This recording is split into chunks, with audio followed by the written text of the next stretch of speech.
Welcome to the Intercut podcast, the weekly show going over the TV, movies, and entertainment that people can't cut away from. I am your co-host, Zachary Shevich, and joining me, he's not trying to conquer the universe, he's perfecting it. It's Arturo Zurita. Which villain is that, dude? Because it sounds like every villain speech from this year.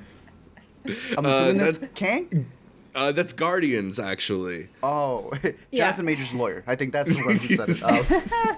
I'm coming here. We have a very hefty meal of movies. I feel like out of all the mid-years that we do, this has been a really strong one. It's almost like the list just wrote itself. I'm not even drinking coffee for this one. I'm starting just with a quesadilla. Like I'm going all in. We have a really good amount of selections. And what's crazy is that the month we're recording this in, the midway through, like our top 3 other picks are also coming out. But I got a group here to talk about these movies with me, so... Yeah, we always like to bring on someone special for our best of the year lists, and in some corners of the universe, they consider her God. It's Amanda the Jedi. Thanks for blessing us with this appearance, Miss Jedi. Thank you so much for having me, as always. Yeah. We've called together the Guardians of the Intercut podcast to assemble our best movies of the year so far list as we do each year around this time. And 2023 has been a pretty hefty offering of great movies, even at this midway point. You know, I feel like a lot of times our lists end up being culled throughout the year as we see films at like TIFF and throughout the latter half of the year. It becomes hard to keep these mid-year movies in our best of the year list at the end. I wouldn't be surprised if my best of 2023 list in December is going to look a lot like this one, save for maybe a couple other picks. We've seen so many great movies between Sundance and South by and just stuff that's been released earlier than we expected.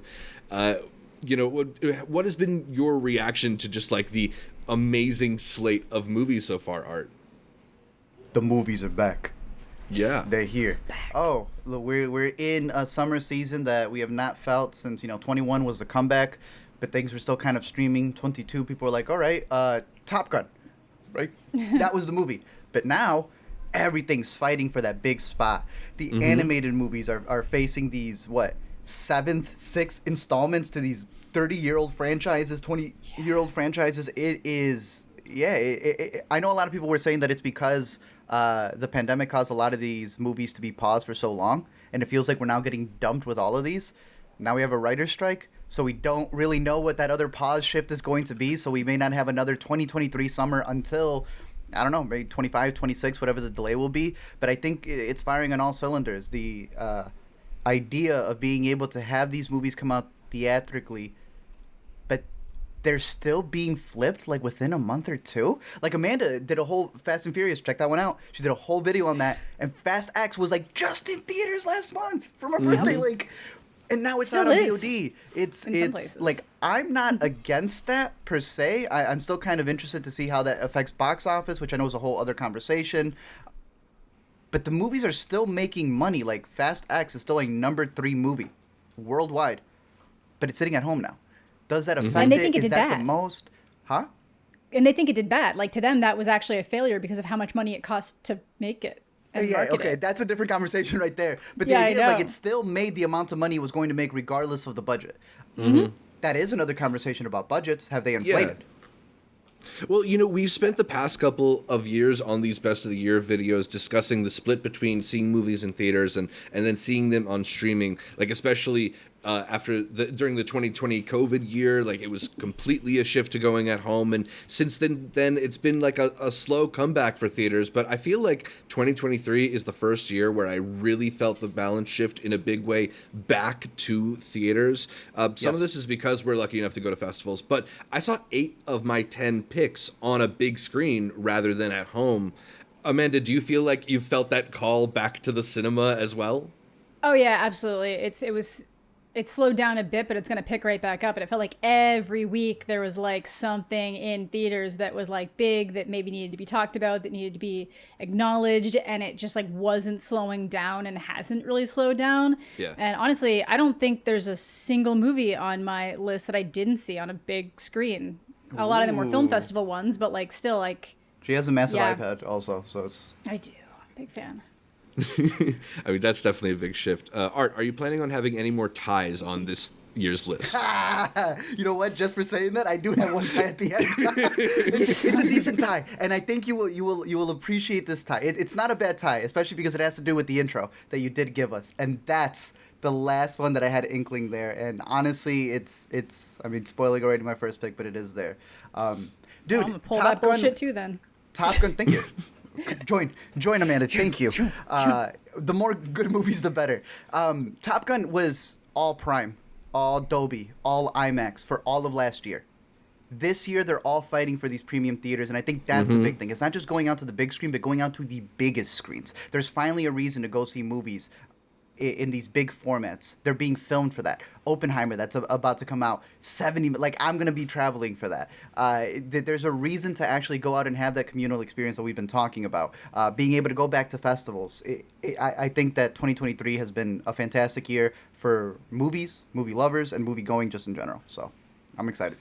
Yeah, in a little bit, We're only we will get halfway. into those best movies of the year so far. But first, make sure you're subscribed to Intercut, either the video feed on youtube.com/intercutpod or the audio podcast available on most podcatchers. Also, follow Intercut on social media, whether it's Facebook, Twitter, Instagram, TikTok. We are at IntercutPod. That's at IntercutPod, which is short for podcast. Also, Intercut Pod on Patreon. You can support the show for as little as $1 a month. And be sure to leave us those juicy 5-star reviews on Apple Podcasts. Rapid. If we get to 250 5-star reviews on Apple, Amanda will attempt the Tom Cruise motorcycle cliff jump from Mission Impossible 7. Are you ready to get your Evil Knievel on, Amanda? Always. I've Always. just watched 21 hours of Fast and Furious. What Yeah. is Mission Impossible to me? You know? Always ready for some action. Awesome. Okay, let's get into the 10 best movies of the year so far. Arturo, you're excited. I think you want to kick things off. Let us know. Do you have a tie here, or you got one pick for the I always 10th have a best tie. movie of 2023 did you- so far? Do you have any honorable mentions that you want to do at the top, or are we doing that as a little split between I was number going to one? save it for after number 2. All right, then let me give you two right here. My two-way tie is two little action movies. One that I think delivers in all the best ways possible in John Wick Chapter 4. But the love and family in Guardians of the Galaxy is something that I Ooh. obviously needed to mention. I'm going to save Guardians because I'm pretty sure it might be coming up a little bit later. So let me talk about John Wick Chapter 4. We were at South by Southwest when they said the Baba Yaga had approached and was having a special screening there. But I believe we were having beef somewhere in the great state of Texas. So when I finally had the chance to go see this, I made it out to a very specific theater because as we're talking about Dolbys and IMAXs, you know, there's a difference between the tall format, the wide format, and depending on what screen you go see it, not to get too nerdy, you want that screen to fill everything. You don't want black bars on the sides or at the top or the bottom. So I traveled out, and when I tell you that opening punch in Dolby, when he's just practicing with the blood splatter. There's a stairway scene in this movie that I absolutely love. I don't think it's the best John Wick movie out of all of them, but in terms of franchises, this is what I'm looking for. Something that fully understands what it is, something that is elevating the character in the mythical ways that it does. I think it's fantastic. I know this is a movie that kind of ends the franchise, or leaves the franchise, I should say, in kind of like a limbo, because there's going to be a series dealing with the hotel. There's also going to be that spin-off with Ballerina. yeah, Ana de Armas. thank you. And they say that's going to be a prequel. So, look, I'm excited to see what they're going to do with the world. But John Wick Chapter 4, I own them digitally. I am ready to get that box set. And I think it is one of the standout action movies of the year. And Guardians, I mean, I think we've all made videos on it. Yo, that man did it. I'll save my Guardian love for later. Absolutely. But John Wick Chapter 4.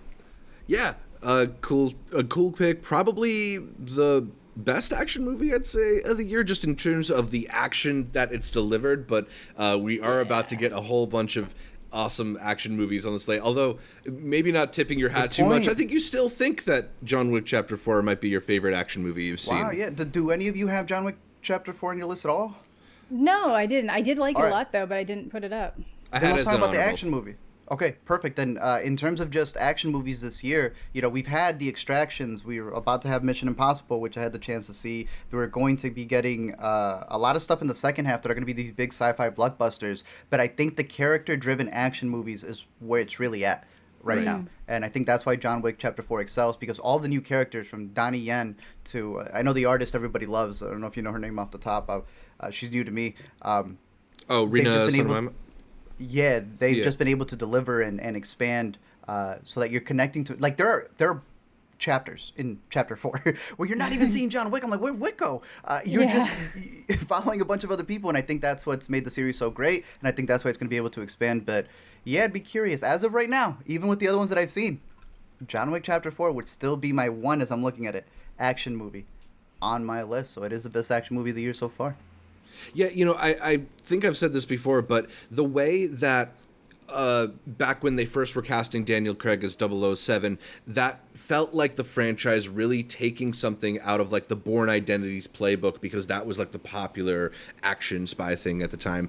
I kind of hope that whatever's next for 007, they take a page out of the John Wick book. That feels like it could be a cool template for that type of character going forward, being more character centric, more character focused, but also delivering kind of like what feels like very visceral and kinetic action choreography. I don't know. That seems like the high bar right now for that genre. Keanu Bond. All right, Amanda, what do you have at number 10? What just snuck into your best movies of the year so far? I've been moving things around a lot, but I think I'm going to go with Air. I think I'm going to go with Air. I had that in my honorables. The Meme Man. Okay, yeah, it was either an honorable or, so it's kind of right in there. I just like the energy of it. Like, yeah, it's got like Nike propaganda vibes and stuff, and it ignores a lot of things. But I don't know. It was just solid vibes. I learned a lot of things I didn't know. Like, I genuinely had no idea that they designed the shoe around a rookie player that hadn't really made a name for himself. And then you get that combined, like, Air Jordan wouldn't be what it is if Michael Jordan wasn't Michael Jordan who he was. You see something like that and you assume that, oh, he was already the Michael Jordan that we've known, like, no.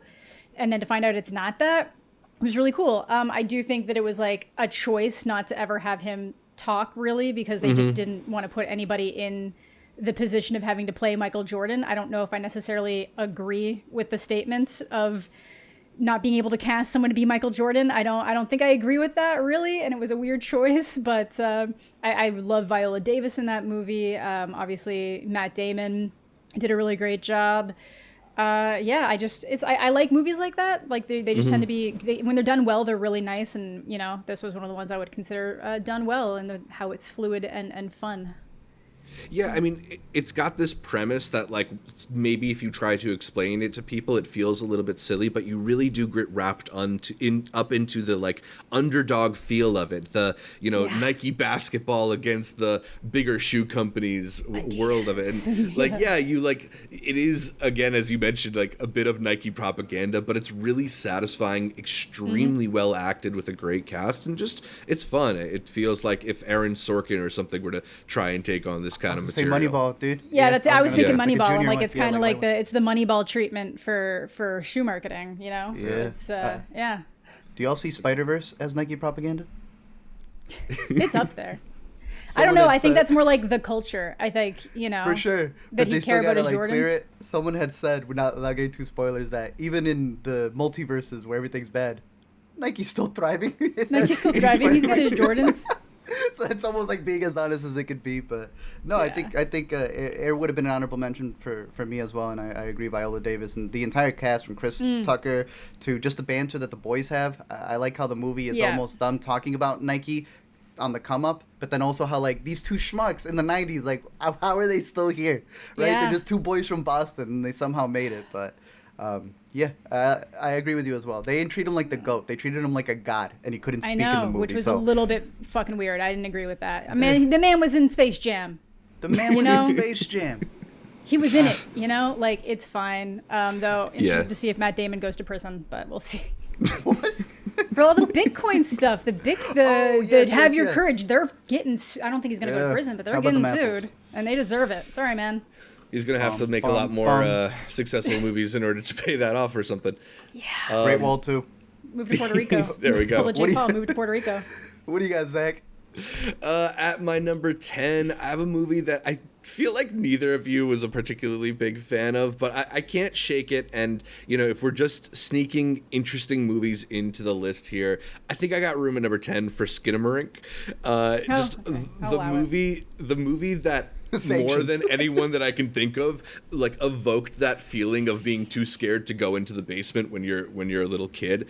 It's this just very fascinating experiment of a movie that is not really rewarding and really kind of forces you to lean in to even have any perception what's going on. So I don't have any qualms with people being like, I didn't have the patience for it, I didn't really respond to it, but I was just picking up what the director was putting down, Kyle Edward Bell. I just think it's a really fascinating way to depict just being scared of something, but being completely unable to identify it. You know, movies a lot of times scare you by showing you something scary, but like it's in the obfuscation of it that this movie really worked on me. So I don't know. I just want to show it a little bit of love because I can't name many films that have worked on this level in a way that I feel like Skinamarink did.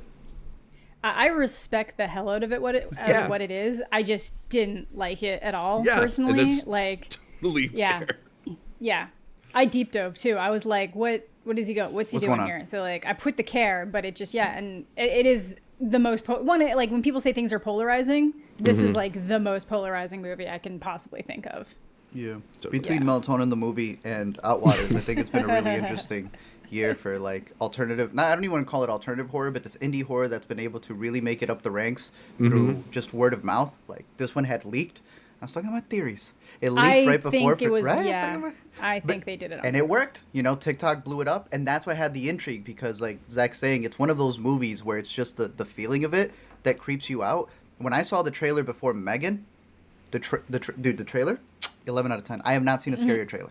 Then I saw the movie and I'm like, I'm feeling the vibe.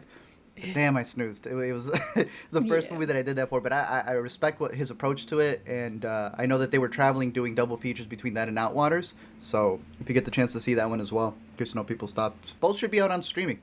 That one's on Shudder, and the other one's on DVD, Screenbox. a Blu-ray of Skinamarink right now. Ooh, good for him. Hey, I will say this. Who's the guy who did Dashcam, host, and now got Boogeyman? Shoot. Rob Savage, is it? Yes. Oh, that sounds right. I want that treatment for your boy here. I think he deserves it. I would like to He see what he does. does with the budget. Because this man had what?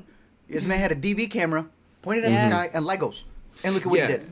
No, exactly. If we were talking about like economical filmmaking and just like making the most of limited assets or whatever you want to call it, like he knocked it out of the park. It's a fantastically creative way to use your limited budget. And the other thing about it is because there is kind of like, it's so sort of like sparse in what it gives you. I love how much room there's left for people to interpret on top of it. Like I've heard so many different interpretations of like what it all means and what's actually going on. And I think a movie that can be interpreted that many ways is doing something interesting. So I got Skinamarink at 10. Let's go back to Art for his number 9.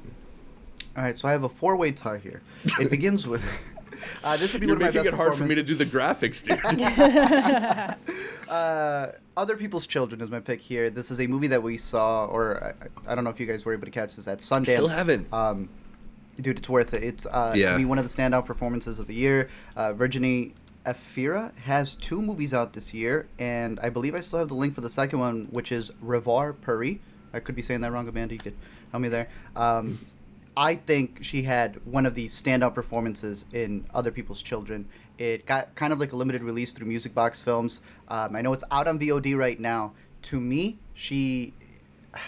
I'm looking at another performance here. She is the 3rd best performance so far. She's the 4th best performance so far on my list. This is a great year for acting. I am rooting for her. I am rooting for this movie. I know for international categories it can get some love later on in the year, but I do recommend this one. It's a very good character study of a woman who hasn't had her own children, but when she finds another partner, she's kind of like taking care of his, as the title kind of suggests. And, you know, French movies always do a really good job of just like, but what's the premise other than like the title? Oh, that's it. It's one fine morning, and you're following this woman, right? All it anchors on is the performance, and I think she does a fantastic job here. So as of right now, it's still in my top 5 performances midway through the year, and I would be set calling this the best of 2023. Mm-hmm. And there's still, I don't even know how many more movies on the horizon, you know? So Other People's Children, a nice little French pick, out on VOD. Give it a watch if you're looking for something good. Yeah, this one slipped through the cracks for me, but if you're putting it in your top 10, then I'm absolutely going to have to catch up with it. So, Hope you guys like it. yeah. Amanda, what's your number 9? I think I'm going to go with You Hurt My Feelings. Yeah, I got that a little later on. Okay, cool. We can wait to talk about it, but really Sure. solid comedy, a kind of comedy we just aren't getting a lot of right now, but done like the best you could hope for. Yeah.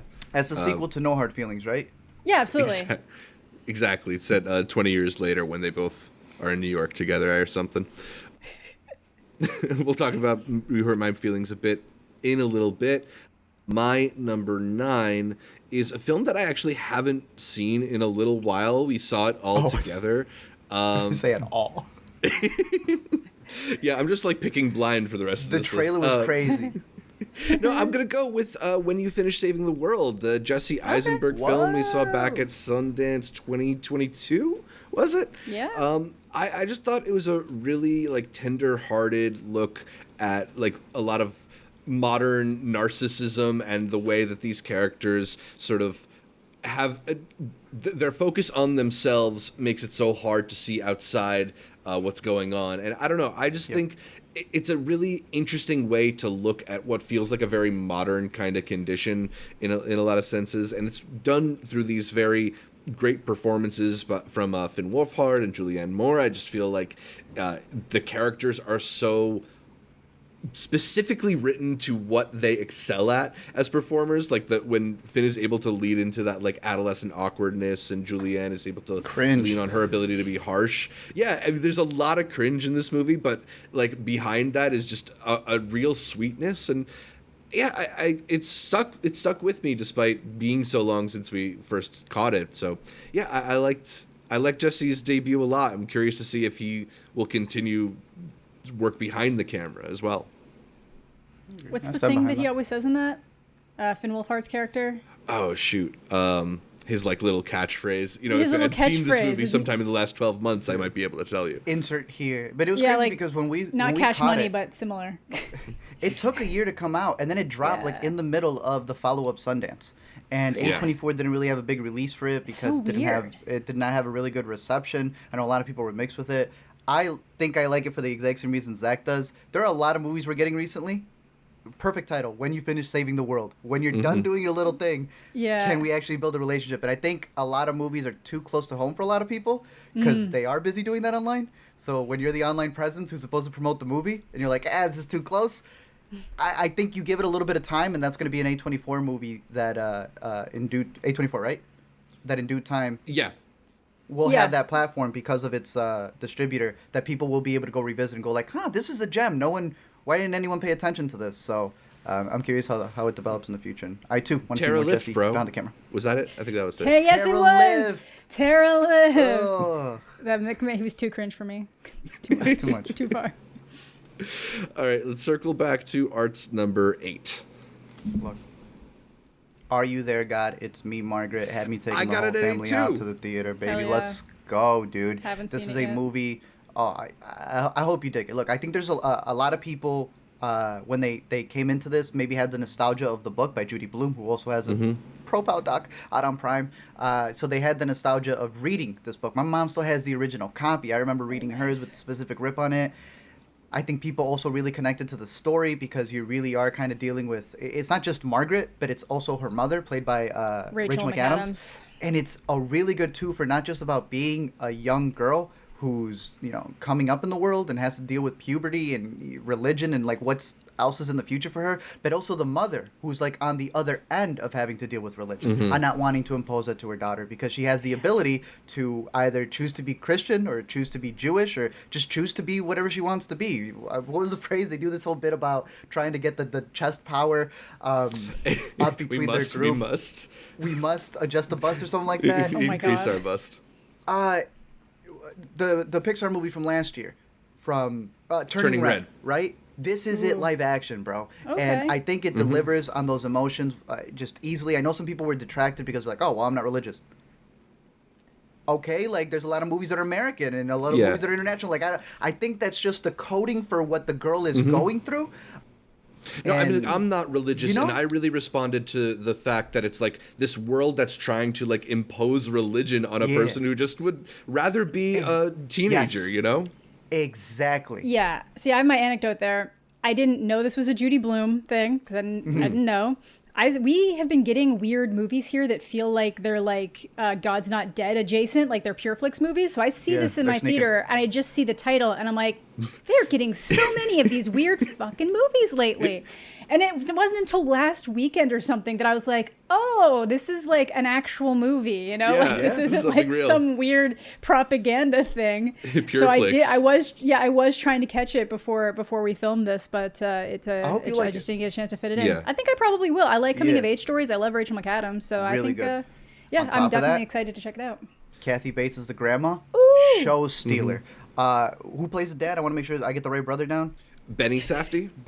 Benny Safdie. Ooh, Like the Safdie. moment you see Benny Safdie in the trailer, you're like, what's he doing in a movie? Oh, because it's going to be a fantastic debut. It comes from Kelly Freeman Craig, who did Edge of 17.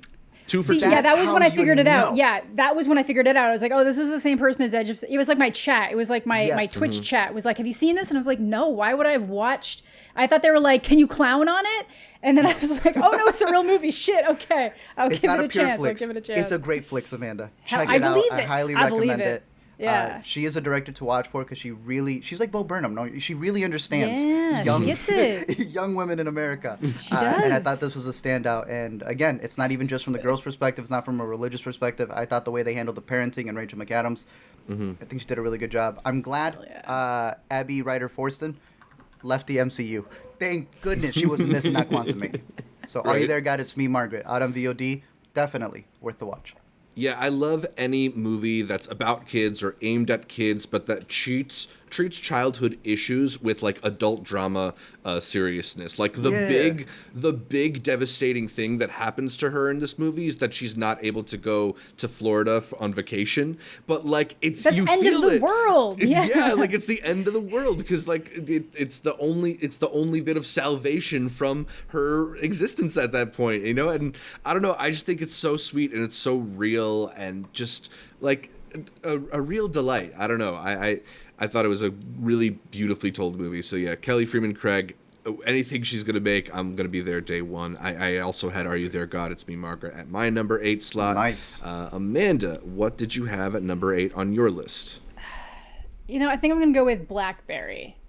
I know I don't know if anybody else has that on their Yeah, I list. got that. They're higher up. I Higher? assumed. It might be, like, honestly, it's one of those ones. There's so many of these movies, I'm like, we've been sitting here and I've just been, like, copying and pasting them around. I feel like, I'm only confident in my, like, top 5. Yeah, but, maybe you no, need more like BlackBerry- a top tiers or something. Yeah, it's either we only need to do 5 or we need to do more than, 10. It's like, it's one of those things. But I've been saying. Yeah. I've been saying. That's fair. But, yeah, we'll talk Next about it a year bit it'll more be later. the top but 17. Top 2024. Starting with. Tell me what. I like BlackBerry a lot because it is technically the story of like the creation of BlackBerry, which like pushed us into the smartphone era. But at the same time, it is not remotely accurate. Like I assumed Buddy was wearing his headband the whole time because the dude wore a headband. Fuck no, Matt Johnson just decided he wanted to wear a headband. And I love that for some reason. I like it when a movie is just, here's the bullet points that are correct, and then we're going to make a very entertaining movie in between, and we're going to make some people look interesting. But also this guy did really try to buy a bunch of NHL teams. So, like, it's fun. It's really well done. Yeah. Fucking Waterloo, man. That. Yeah, I just love that. I said they're the best in Canada. Like, it's just, as a Canadian, I can accept the self-dunk, but still, I was just like, Oh. it's so good. It is definitely worth watching, and it's like streaming right now on Prime, I'm pretty sure, or Apple TV. Apple for TV. real? I think it's Apple TV. I'm I pretty think sure. we still have a VOD over here. Ooh, Yeah. I'm But- pretty sure it was free on my shit, but What's a Canadian movie? It's lucky you guys. lucky me. You Canadians Yeah. win today. It's really fun. Yeah, it's All gonna be right, higher so- for us. BlackBerry, a big win for Canada. Number 8 on Amanda's list. We'll talk about it more a little bit later. Art, let's go back to your number 7. I apologize. My next 2 picks are not recommended for anybody. Oh, shit. This next one is a 3-hour epic that I knew you were going to do this. that, look, I tried to keep it off the list, and I could not. This man has made 2 other movies that have topped my list. When it comes to this one, it's just a matter of time letting you know that as cringy and as terrible as Beau Is Afraid can be at times, there is no way that I can keep it off of my top 10 list when it hasn't left my mind. I think Beau Is Afraid is a film that really gets into the psyche of a child that never really grew up, who has felt, how do I put this? We kind of had the discussion in our A24 bracket, as I crinkle all the way, in our A24 bracket about how he had Hereditary, how he had Midsommar, this idea of the family and the people around you kind of affecting you. Mm-hmm. Spielberg made The Fabelmans, where he's just like, yeah, all the metaphors that I had in E.T. and everything else, I'm just going to put it straightforward. Yeah. My man, they let my man cook really early in his career, Yeah. and I know people hated it. But I think in due time, I respect the hell that he was, out of the fact that he was able to do this as his 3rd movie. I think it's a good thing that some people are going to want him to reel it in. But I also think that him being able to go all out and be able to take the swings and misses and everything else that he has makes it such a fascinating movie that while it is too long, in parts, there is so much to dissect. I think at least for that first part, when That he's is still great. living in his apartment. That's amazing. The best hour of his career. That is some of the Insane. best. I was like, yes, this is so good. This is different, but the same, but it's something new. And then they derail it. It's like this whole idea that like there's so many ways you can look at it. Is like, is this world really this crazy? Is that a slightly altered thing? Love or it. is his anxiety so fucking heightened that this Love is how it. he sees the interactions? And that's more what it feels like. His mind is creating this false reality for him where everything is like a constant 10 out of 10 or a Beautiful. 15 out of 10 threat. And it's so fucking good. And then he gets fucking hit by something and we're off on a whole ass different trajectory where I'm like, okay, I'm still in it. And then I'm like, let's see what they do with this. And then they just don't. And then we're somewhere else again. Farther and farther away. At no It's a point lot. when the GPS said rerouting did he Yeah. ever pay attention He and go never back on did. course. And that's crazy. Look, Yeah. there are sections in this movie where you have no idea what's going on, but on rewatches, I swear it's a puzzle piece. I think you can emotionally just give yourself away to this movie and understand, like you were saying, the anxiety and this world that he's building in his own head. But then at the same time, they leave you clues. I think it's worth the rewatches. I think that he will. puts things from the beginning and such that this movie's going to be talked about for a long time. I'm sure Yeah. people will make re-edits of it or we'll try to shorten it. Sure. But then I start thinking about what can you cut out that isn't something that does play a factor later on.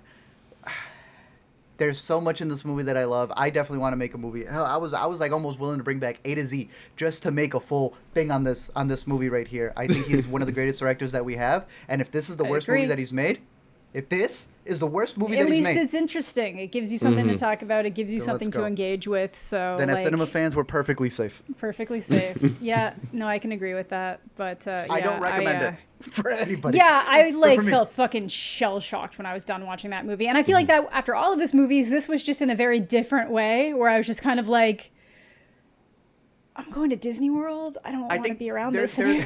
I think there's a director that's going to be on your list, right? That many times they wonder if this specific director knows his style too much, and if he's leaning and becoming a parody of himself. But any time that happens, right? He decides to not make the movie you think this director's going to make. He makes his own movie. Yep. And to me, that's this guy right here. To me, that's That's fire. fair. I can agree with that. Yeah. Yeah. He's not making the movie for the audiences. I think Amanda just wanted somebody around to tell him no, like maybe some kind of mean mommy figure. But if you've seen Beau Is Afraid, he thinks he needs that too. Yeah. I don't know. I know. You like it more? I know. Holy shit. Like, truly, it is Oh, just one of yes. those things. I think it's because I saw some interviews and, like, stuff he said. I was like, okay, you didn't know what. Okay. I feel like sometimes interviews. It's a comedy. It is. Oh, it is. I know. It's a comedy. When I'm you aware. have Emma Stone doing Q&As for you, what's your boy from the rehearsal? Nathan Fielder. Doing the Q&As for you. That's when you realize, oh, this guy's just so messed up. This is his anxiety comedy. And to me, when you watch it in that sense, it I just knew fires that's on what all it was. I cylinders. knew going into it. He did an AMA years ago being like, I really just want to do a comedy. And I was like, I don't think I want to see an Ari Aster comedy because I know what it's going to be. And I was right, you Hereditary's know? funny, Like, it is. They're Hereditary's all pretty fucking funny. Yeah, Hereditary's hilarious, you know? I had Beau as in my honorable mentions. I don't know if it's Do one it. of the best movies of the year, but it's certainly a movie of the year. It is a movie of the year. No, look, dude, I love a lot about it. I'm not putting it in my top 10, but I love so much about it, and I need to revisit it too. I'll see y'all at the end of the decade. With my Beau Is Afraid poster. Dude, you might be right. You might be right. I will give it another go. All right, Amanda, I think we're at your number 7. Yeah, we are. I think I'm going to go with Broker. That was kind of there's a couple on this list that I'm really putting in here because I think they're sliding under the radar because they technically did big pushes in 2022 but then released weirdly and then technically count because like this Thank you for putting people this couldn't on. watch Thank this. you. So, yeah, people couldn't catch Broker until this year. So I'm putting Broker. Koreeda, knocks it out of the park just continuously. You know, and it's just like before long, we're going to have his next one that I saw at Con, Monster, coming out. So I just wanted to take a second for Broker. We've talked about it a few times before, but I thought this was like a very, it's very Koreeda. It's very like an interesting little story about like there's these places that you can drop off babies if you don't feel like you're able to take care of babies. And then these are brokers who then find the families for the baby, but not necessarily in a nice way, in a way that they're like making a profit off of it. Like they care about what's happening to the kid, but you just kind of get pulled into this web of this mother trying to make sure that like the best possible thing happens to her child. And then you get each of these individual characters and a little glimpses into their personal lives and how they have their own issues. I was really moved by it. And I think if you like Shoplifters, if you are a fan of his work in general, I 100% recommend it. It's a really, really beautiful movie. It's out on Hulu for us. I also freaking recommend it.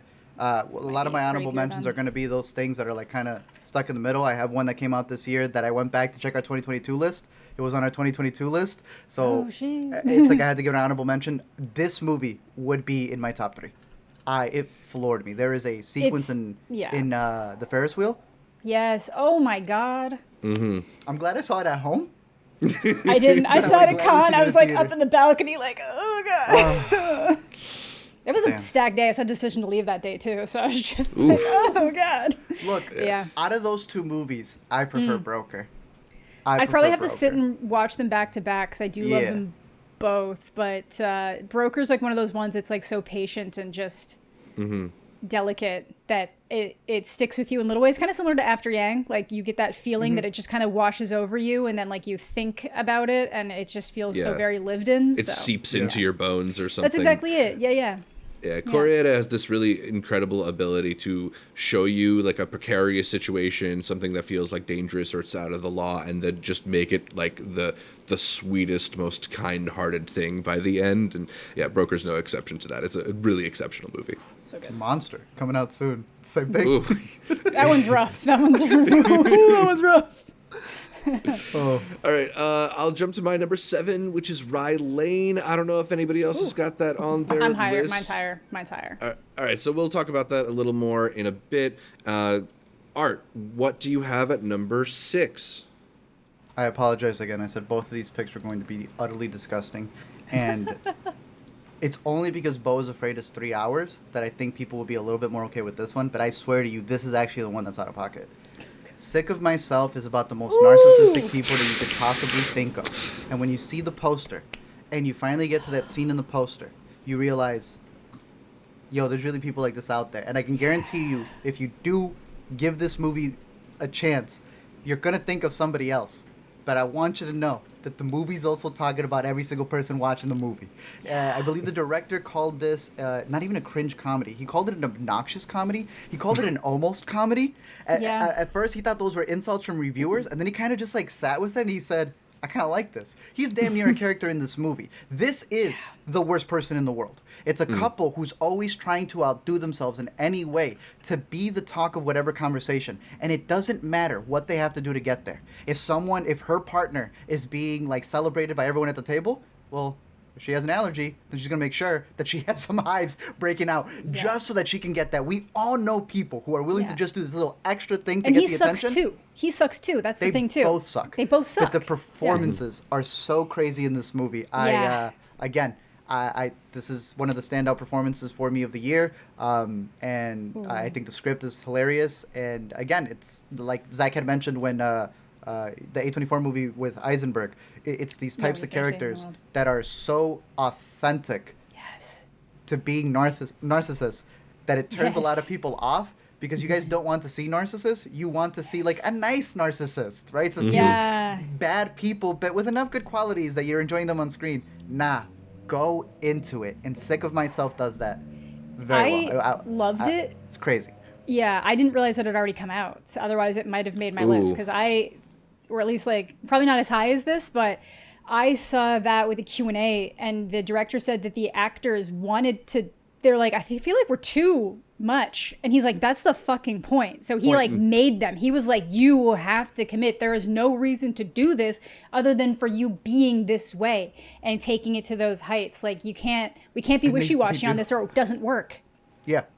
And they go. They go. It's good. It had a limited release. I know it played at some art house theaters. It is on Apple now, but it's getting like so limited. Like it's not on Vudu. It's not on Google. No. It's only on Prime, only on Apple to purchase. Again, like with Beau Is Afraid, once it's on streaming, give it a chance. Because I don't want people to go to the theater to watch Beau Is Afraid. I don't want people to rent this one and then be like, this is a miserable experience. Yes, I am pitching you misery. A miserable comedy. I like this one a lot more than Beau. I will say, for someone as a Beau kind of hater, a little slight Beau hater, a Beau questioner, I like this one a lot. You and what's his name? BlackBerry. Yeah, Matt Johnson. He went on a whole range just hating Beau Is Afraid. Yeah, he's been saying some of the worst shit in some of the interviews, or like at least I respect it. I like that you're just going off, but I'm just like, in this area we're the same. I'm like, I respect you. Please go in on Arias. He's brave enough to have an opinion. Yeah, he's brave enough to have an opinion these days. Under Silver Lake is great. He's wrong about that one. Yeah, he is wrong about that one. But yeah. This is the movie that I had really wished that I caught before we made this video. I'm sick of myself for not having seen Sick of Myself, but thank you for another recommendation. We'll catch up with it soon. Amanda, what is your number 6 movie of the year so far? I'm going to go with another one that I have talked about before, but I feel like is probably kind of like, I think it's just starting to get released and might sneak under the radar, is 8 Mountains. Which was my favorite out of Cannes last year. Again, it's kind of a slow one. It might not hit for everyone, but I just think it's such a beautiful movie at this look between this relationship between two men who've known each other since they were children. Came together under very weird circumstances, and then just the directions their lives have gone on. And just, the relationships they have, it's all basically under the perspective of one person. And a lot of it has to do with the relationship with his father, too. I was just really moved by this one. This is like one of those ones that I was sitting there watching. And the more I was left thinking about it afterwards, the more that I just really fell in love with what it was doing and what it is. And it's beautiful from the top down. It has some of the nicest shots I've ever seen in my life, just beautiful landscape work. And instead of it just including it for the sake of including it, it all really adds to the story, plays into the story, and fleshes out this world that we're, being shown and shared. So it's one I definitely recommend, and it is probably going to slip by a lot of radars with all the heat coming out lately. Agreed. Zach, did you catch this one? This is another one that I need to catch up with, but we have our review from Sundance up, and it's one of those videos we have where we just keep getting these comments like, you guys were right, this movie is incredible. Aw, nice. Hell yeah. I need to watch it again because we caught it on an iPad.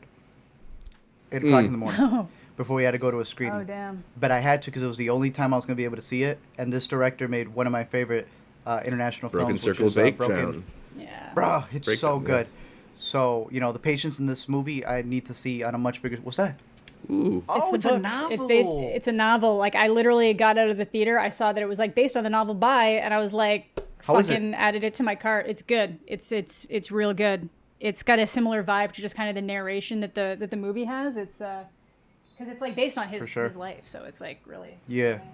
I have it as an honorable mention right now, but once I see it in a bigger screen, Amanda was talking about the landscapes. Bro, they live up to the title. There is a walk on mountains. It should have been seen on the biggest of screens. See, we were talking about all these massive movies, you know, the Mission Impossibles and what's going to be coming out with Oppenheimer.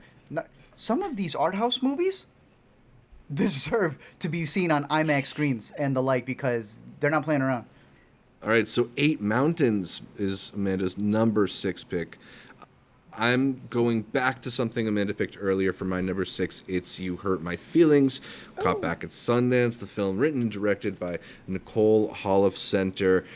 I just find this movie to be so like sweet and interesting and well observed. You know, because it begins with this problem of Julia Louis-Dreyfus's character overhearing her husband criticizing her novel, and then it uses that as like the starting point to sort of dissect like what even is a problem in a relationship. Is this a problem, or do we just need to reset our expectations? And I don't know, I think there are a lot of movies out there, shows out there that try to replicate what it's like to be in a relationship, a romantic one or not, like friend relationships, familial relationships, and few of them feel as like true and as like messy but okay in the end as something like this, while also being just delightful and full of very funny jokes. So I just really respond to something that is as relatable and as easy to watch and enjoyable as something like You Hurt My Feelings. I agree. This almost made my list. Yeah, I think that it's also just like a good one that like really anyone can watch, but even if you've been in like a long-term relationship, it's like, you know, sometimes you watch movies and you're like, ooh, if you have like a little thing wrong with your relationship, you probably should never watch that with the person that you're with. This is one of those ones that's kind of safe because it's like, do it. What would you want? Pull the band-aid. I agree to pull the Band-Aid, but this is just one of those like, I can show this to my parents and not have to worry about them being like, That's fucking good. That's weird. a compliment. Wow. Yeah. That's nice. Not that ever happens. That's I've a really never good shown them compliment, something. Yeah, I've never had to show them something where I'd have to worry that it would cause a fight between them. But this is just one of those ones. Like it's about a long-term relationship kind of disagreement and hurt feelings that just happen in any dynamic and relationship. But then it deals with it in a nice way. That like at the end of the day, is there really a correct answer? Because it's just how someone feels, you know, like, yeah. So I don't know. I really like it. I love all of the kind of different character interactions with this. It's just one of those like really genuinely solid comedies. Like I said earlier, that like we just don't get much of anymore. And it's done well. Like it's so easy to just pop out these like, I don't know, I don't want to call them middle-aged comedies, but like comedies with like middle-aged actors or people that are like in marriages. Yeah. I feel like people shy away a lot from marriage comedies if it's not like younger on or earlier on or like old people versus young people. That's a really common thing. This is just like, these are very real contained issues that everybody is going to have to deal with to some capacity. Right, or that the focus in those relationship type of movies tends to be on like when they got together or why they broke apart, and this is just like how they continued to be in a relationship. Yeah, how they continue, like the ebbs and flows of relationships, the ups and downs, but like not in like the overly dramatic way that we get either. Just in like this seems like such a trivial thing, but you can see why it could become such a big thing. So I really like this one. Yeah. Exactly. And we've all told little white lies for the sake of relationship. Of course. Can you imagine showing your parents that Black Mirror, what is it, Deadlock episode? And that's what gets your parents to kind of be like, That's the one time Amanda sees her parents react to something. Two, I like what Zach said. It's that idea of, how did you put it? That everything's okay. Yeah. Even if it's not. Because it's not going to be perfect, and it's understanding that. That's why I'd say, like, even if you are going through something, it's better to address it than to just leave it unspoken. And you guys were mentioning in relationships, but even in the movie, a big part of it, and the reason why she wrote it and directed it, was because of her son. And there's that huge part of the son feeling all this pressure from the parents. And I'm like, wow, there's that element to it, too. All the cast is great. Michaela Watkins, right? Yes. Who plays the sister? Yes. So funny. Yes, so funny. Stewie's in the movie from Succession. Just Very go. good. Yeah. It's also really about creativity because you don't just have an author. I think he's a playwright or an actor for Broadway, and Stewie is, and even the husband is also going through like some, the aspect of getting older and him wanting to look different. That I think I think was really good. I think it's another one of those movies where it's hitting too close to home for people, and I know audiences didn't like it as much as it rolled out, but I don't know. I know it's out on VOD now. A24 did their little store rollout, and I'm surprised people didn't like it. I know, but I maybe when it comes out on Apple TV, I feel like this is an when Apple people can TV just Plus watch it. movie. Yeah, I'll make my parents watch it because I think they'll actually like it. Like sometimes I'm like, I just don't know what you people will like, but I can't imagine them not liking this one. So yeah, I mean, it's just so like kind of small in its scope and in its ambition that I wonder if it's maybe not like a go out to the movie theater and be wowed by it movie, but if it's the kind of movie that you like discover on streaming or you rent it one day not suspecting much and then just find what is like a really great hidden gem. I can agree with that. Also, it's an adult comedy. Sure. An adult comedy that respects adults. Yeah. This should have been in my top 10. I'm gonna be completely honest with you. I just want to. I want to put John it's probably Wick, too. It's probably too low in mine. It's just like one of those things that so many of these movies are just. But it good. deserved. It's a when good Zach year. counts them all at the end, it deserved to have a threefer. So, three-way tie: John Wick 4, Guardians, and You Heard My Name. So you can include it. I can see the through line. It's fine. Family. Family. Yeah, right. Always. Right. Throw fast X. I'm not even joking. Almost. Thank you. Thank you. At least Jason Momoa's performance is definitely a top 10 performance, right, Art? Oh yeah. Baby, it's John Cena for me. John Cena. John Cena babysitting. Very good. All right, so my number 6. You hurt my feelings. Anyways, sorry, continue. No, I like keep trying to do this transition. You keep throwing things in. It's all fun, but now I just feel like I'm repeating myself over and over again.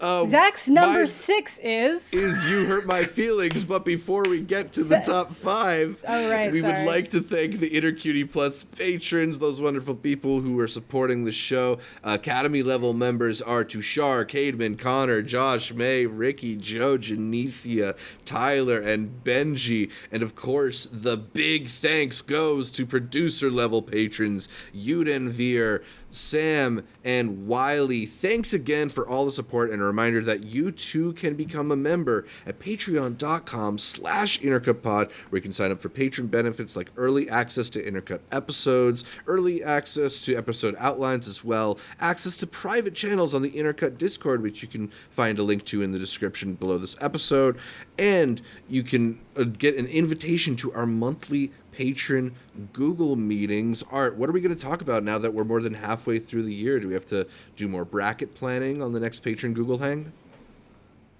Well, it's going to have to be in the middle of July.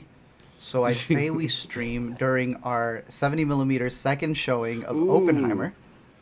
Yeah, let's all go to Oppenheimer at the same time and everyone goes to Oppenheimer at the same time. It's a movie about timing. We time it, and then we just all do a 3-hour commentary with the Hangout reboot every hour. That sounds fun. So yeah, for as little as $1 a month over on patreon.com/intercutpod. Yeah, I had like a prepared thing, so I was just struggling to get to that transition. Sorry. But you know, the thing about Jason Momoa's ad-libs is... No, it's not a sorry. Those are all more interesting things than me like scripting a little bit. Than you thanking the patrons? I'm joking.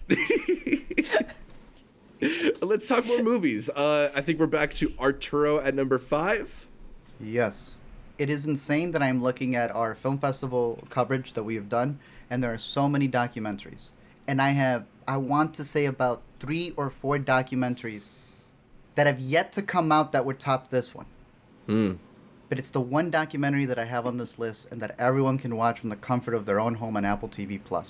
Still a Michael J. Fox movie, is a film that I thought was going to fit that thing we always talk about. I just mentioned with the Judy Blume doc, a profile piece that doesn't want to get too deep. You know, it's 90 minutes. It's just going to be a little bit of fluff, re-going through the actor's career.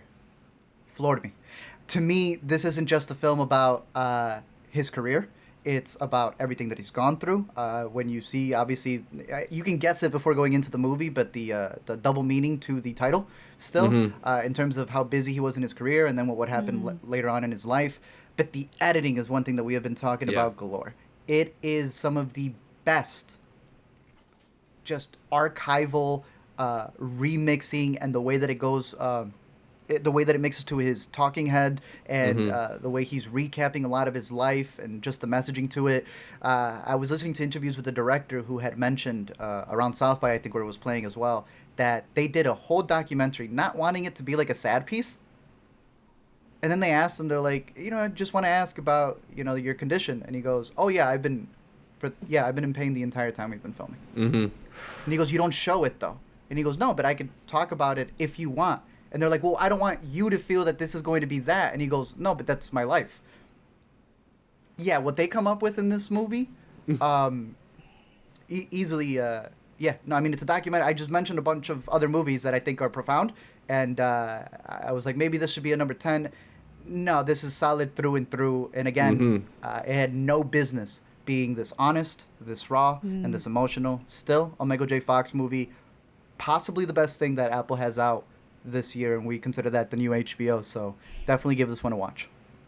Yeah, I mean, Michael J. Fox is a legendarily charismatic performer. Just Yes, a sir. very enjoyable to watch on big screens, on small screens. So that alone, I think, would be enough to recommend the documentary, just getting to sort of hang out with him and hear his life story in his words. But then it is really, really elevated, as you mentioned, by the way that Davis Guggenheim chooses to put this together through a mix of his talking heads, some slice of life, verite stuff, but then all of the archival footage they use that is able to echo his story in these really fascinating ways, and also allows you to revisit his career.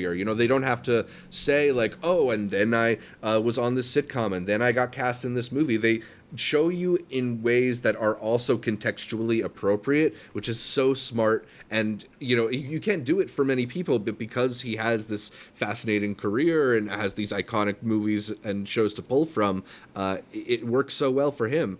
I had it in my honorable mentions. It's probably my favorite documentary that's been released so far this year, so I'll echo the recommendation of still a Michael J. Fox movie over on Apple TV Plus.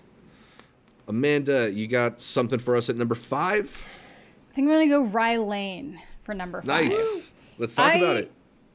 I'm just continuously so charmed by Rye Lane. I don't know how well it would have done in theaters, but I kind of wish it had gotten more of a theatrical run Same. instead of just going straight to Hulu.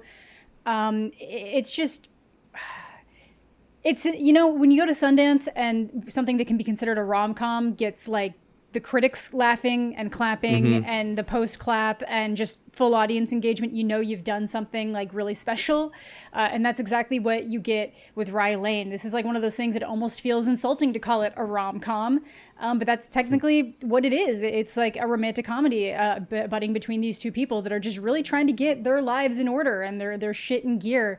And then you just get this full world around them that's bustling. You get these random little side clips of people in the background. It's so just genuinely charming, and it's hilarious. The performances in this are amazing, as they're kind of both working through this day and trying to deal or ignore some of the issues that they're kind of like personally dealing with. I think it's shot beautifully. It has this weird, like, it's not fisheye, but it is kind of fisheye effect. But Very then the wide, colors are so vibrant, just so beautiful and rich, that everything just feels so, like, I went to London. London doesn't look like that, but it's just it's so beautiful and nice. Just The how whole it thing was is so shot. pleasant and so pleasant to look at. That's exactly it. Like, it's just a full around feel good, but then also like it's going deep in areas. Like it's looking into like some like real human connection, human emotions, human issues, stresses that we've all dealt with to different levels and different degrees. So yeah, Rye Lane, my number 5. It was just so charming. Charming is really just the way to put it. It's just so damn charming.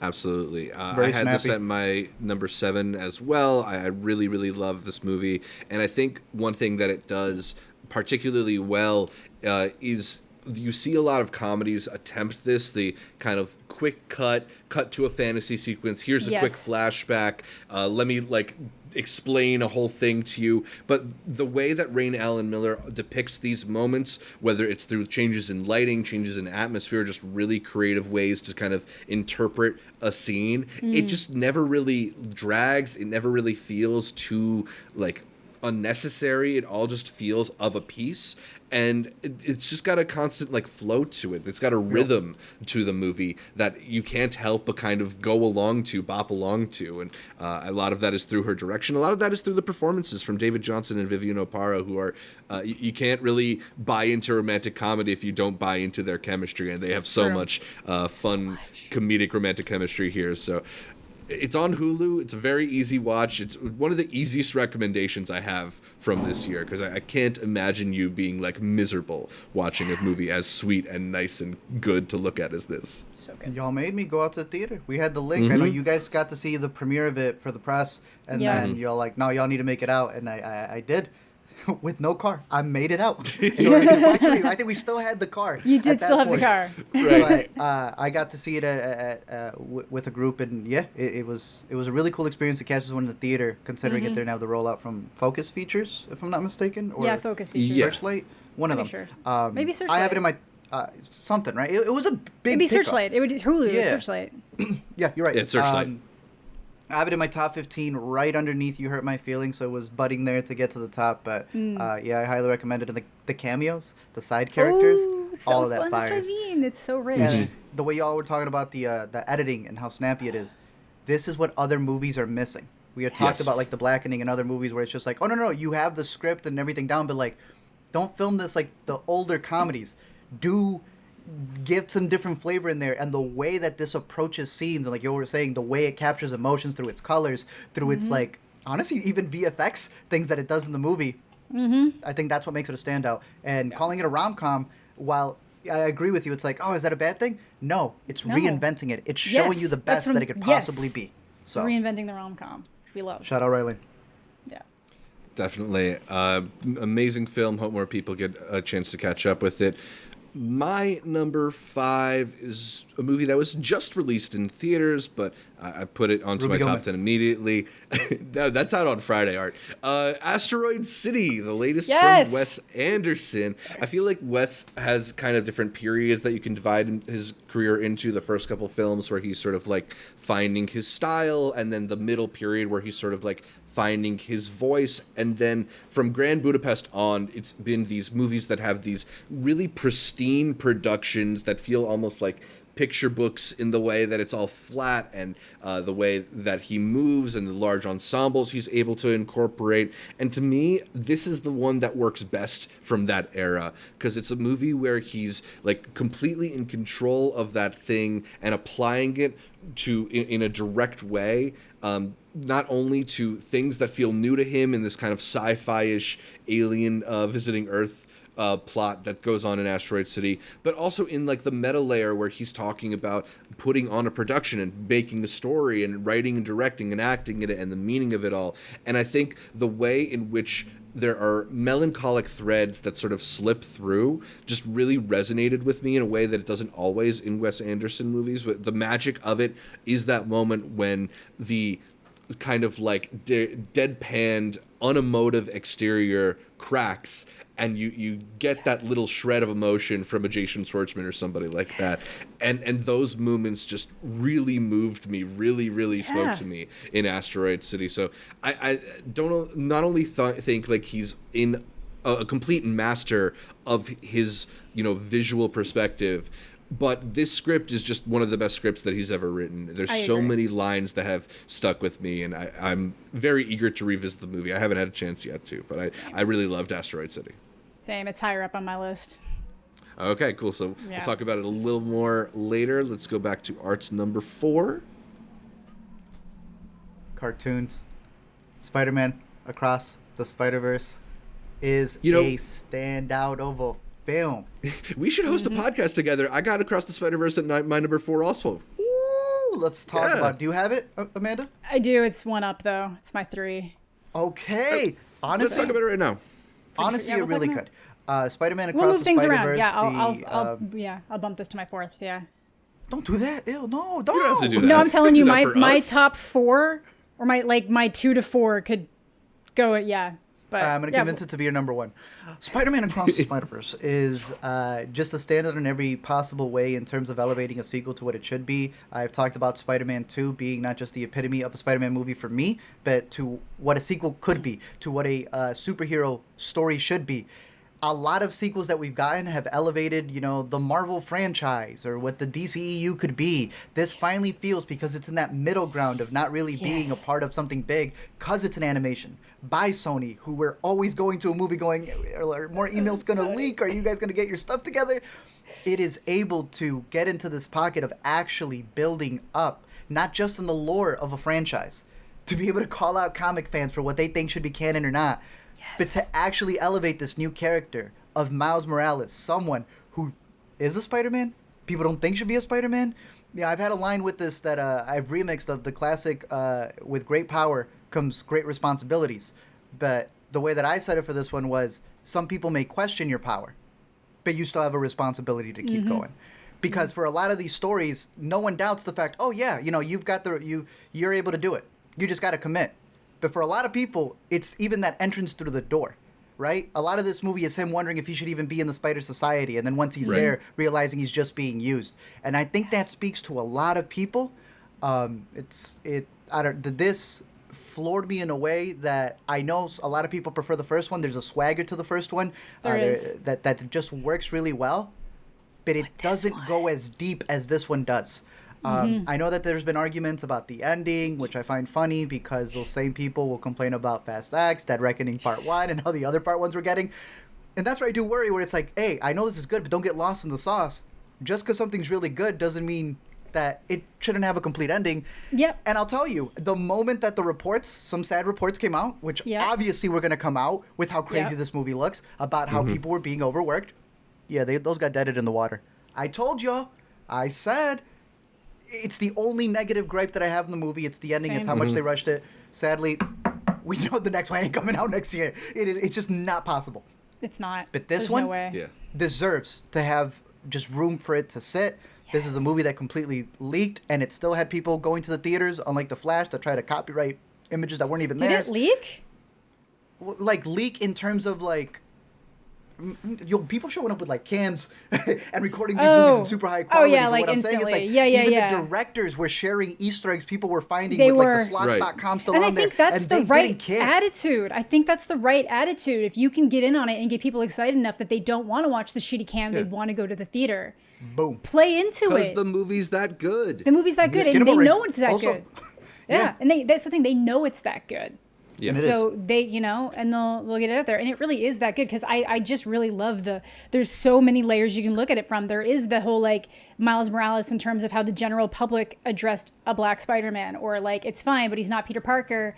All of this stuff, and you kind of get that in the movie, but then you also get it literally commenting on these, the canon events, which I thought was really good, both from the meta perspective of all of these movies feeling like they have to do the same things over and over again, and that they're just destined.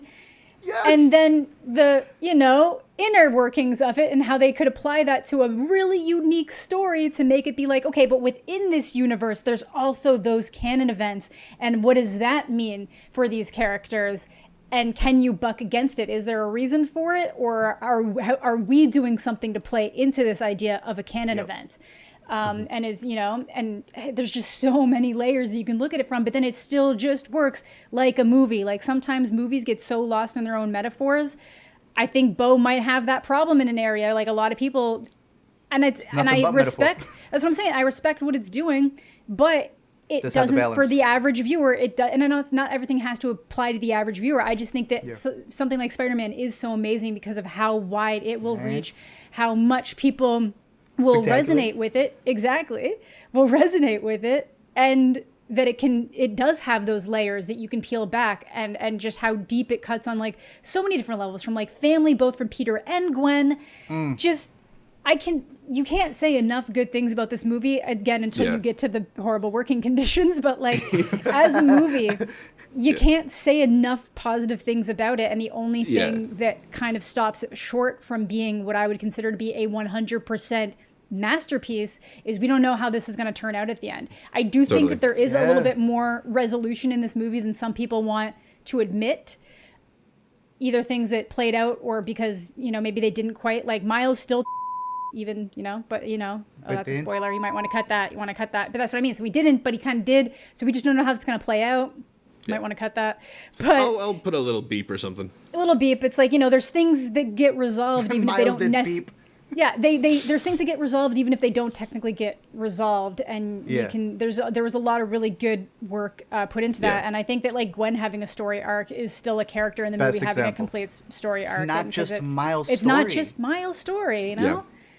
And they tell you that from the beginning. we spent an hour gushing about Spider-Verse already, and we clearly want to keep doing it because it is that good and that deserving of our love. And you know, we all have sort of alluded to the working conditions, and this isn't meant to say to like absolve anybody of wrongdoing, but like you look at a movie as beautiful as Across the Spider-Verse was, and it looks like a movie that was labored over. It looks like a movie that the details were all paid attention to, and it resulted in a really amazing movie. And you know, again, it's not to like excuse or talk away any of the bad things that might have happened in production of the movie. It's just to recognize what an amazing achievement that the people who did work on it were able to make. So I'm sorry y'all suffered, but you did suffer. It wasn't like one of the situations where you suffered for something that everybody fucking hates, and I know that doesn't actually make it any better.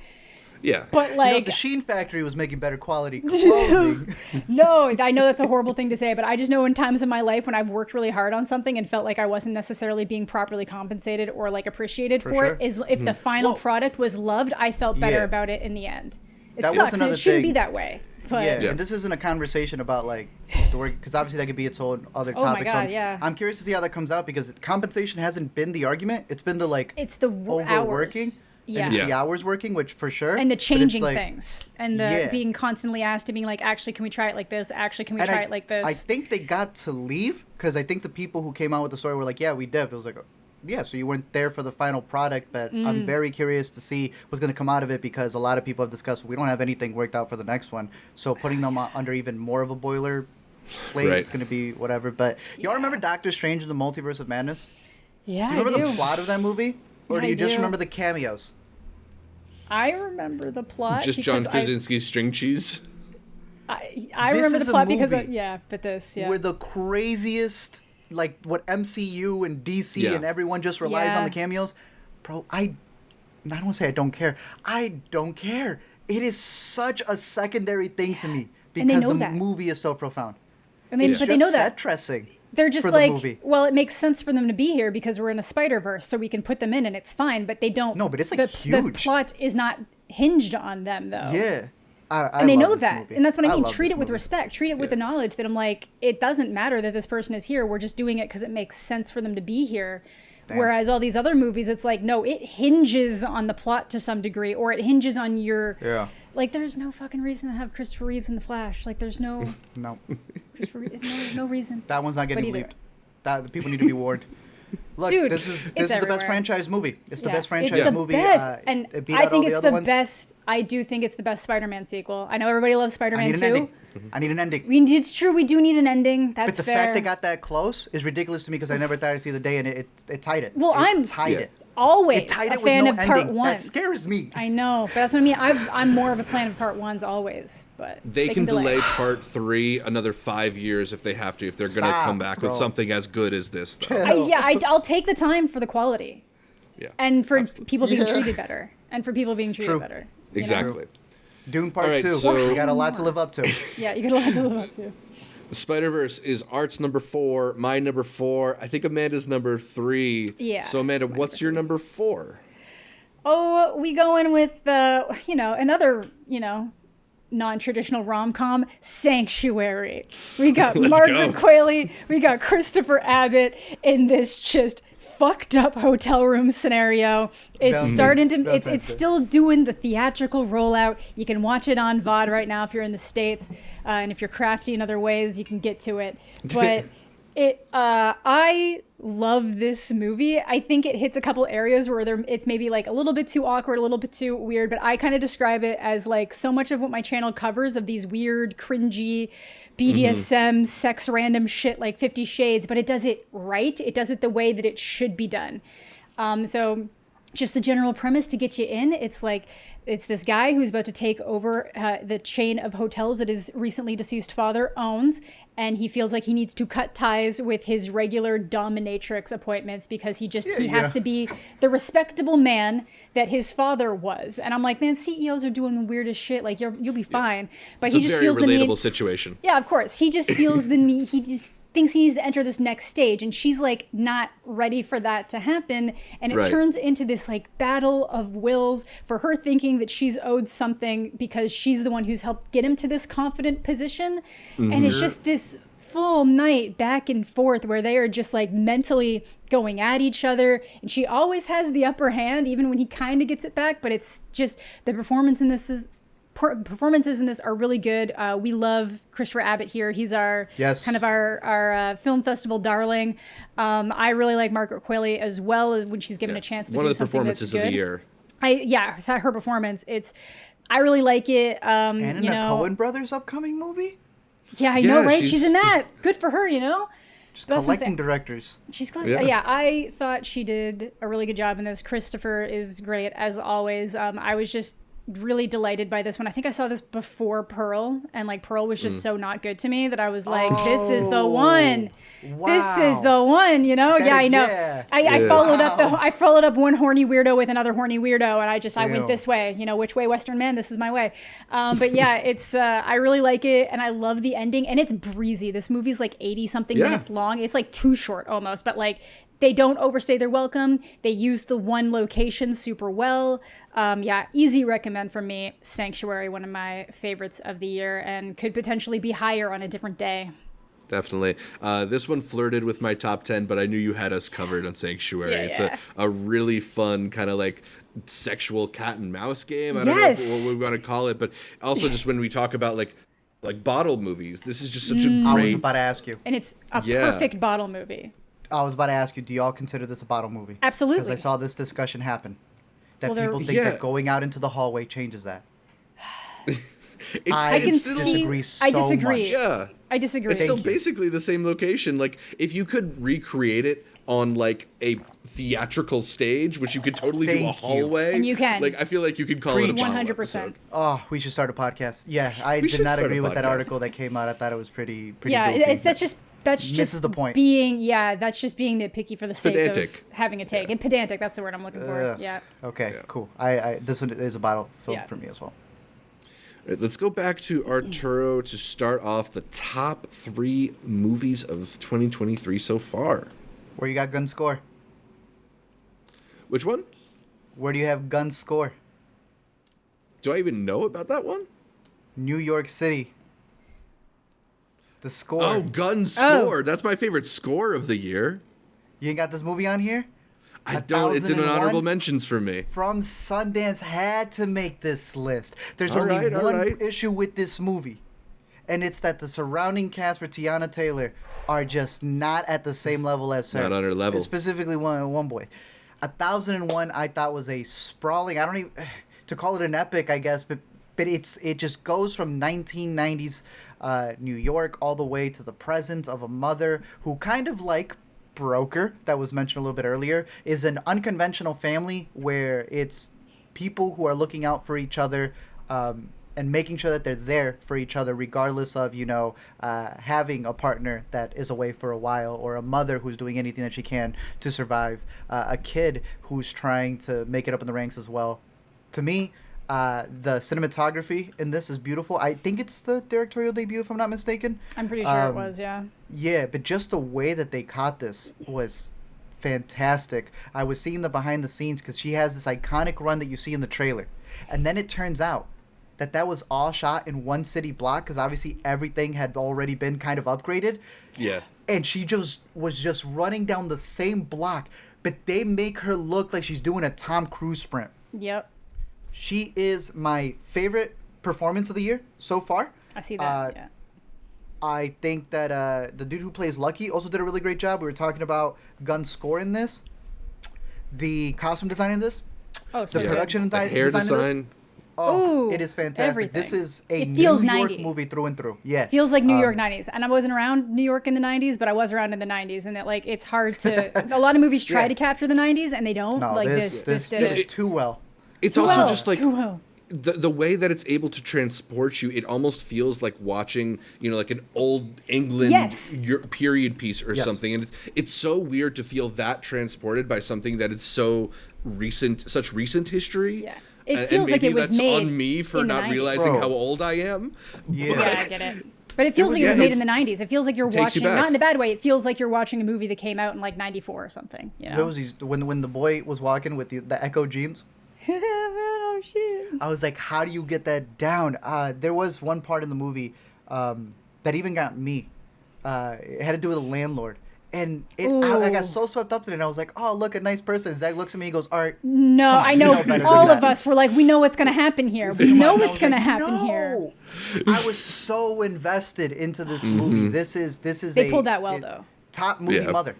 This is a Yes. Mother's Day movie. This is a standout to me, 1001. Please watch it. It is out on VOD, but I think is on. Zach just had it as a what to watch. I think it's on Peacock. I don't know who picked it up. I thought it was a Prime movie for the longest time, but Yeah, it's on I Peacock. know it's streaming. Yeah, Peacock. So Nice. yeah. Also, I would- Teyana Taylor got like a Nike release this year, and they're pretty nice shoes. So like she's having a she's year. rock. Whether She you're ready to is hear the about it best. yet, but she's Ooh, having a year. Yeah, she's having Like, a moment. She's Shout having out a her. moment. That's a generational talent right there. Yeah, In Yeah. so many absolutely. ways. It's surely going to be one of those performances that people talk about when it's like, why isn't this person getting an awards love or Yeah. making their lists of like biggest No. Oscar She needs snubs? to. She needs to. I'm starting it here. We started it at Yeah. Sundance, but we're Yeah. continuing Look, it here. in the best version of a reality, that'll happen. I'm just not sure that that's the multiverse we've jumped into.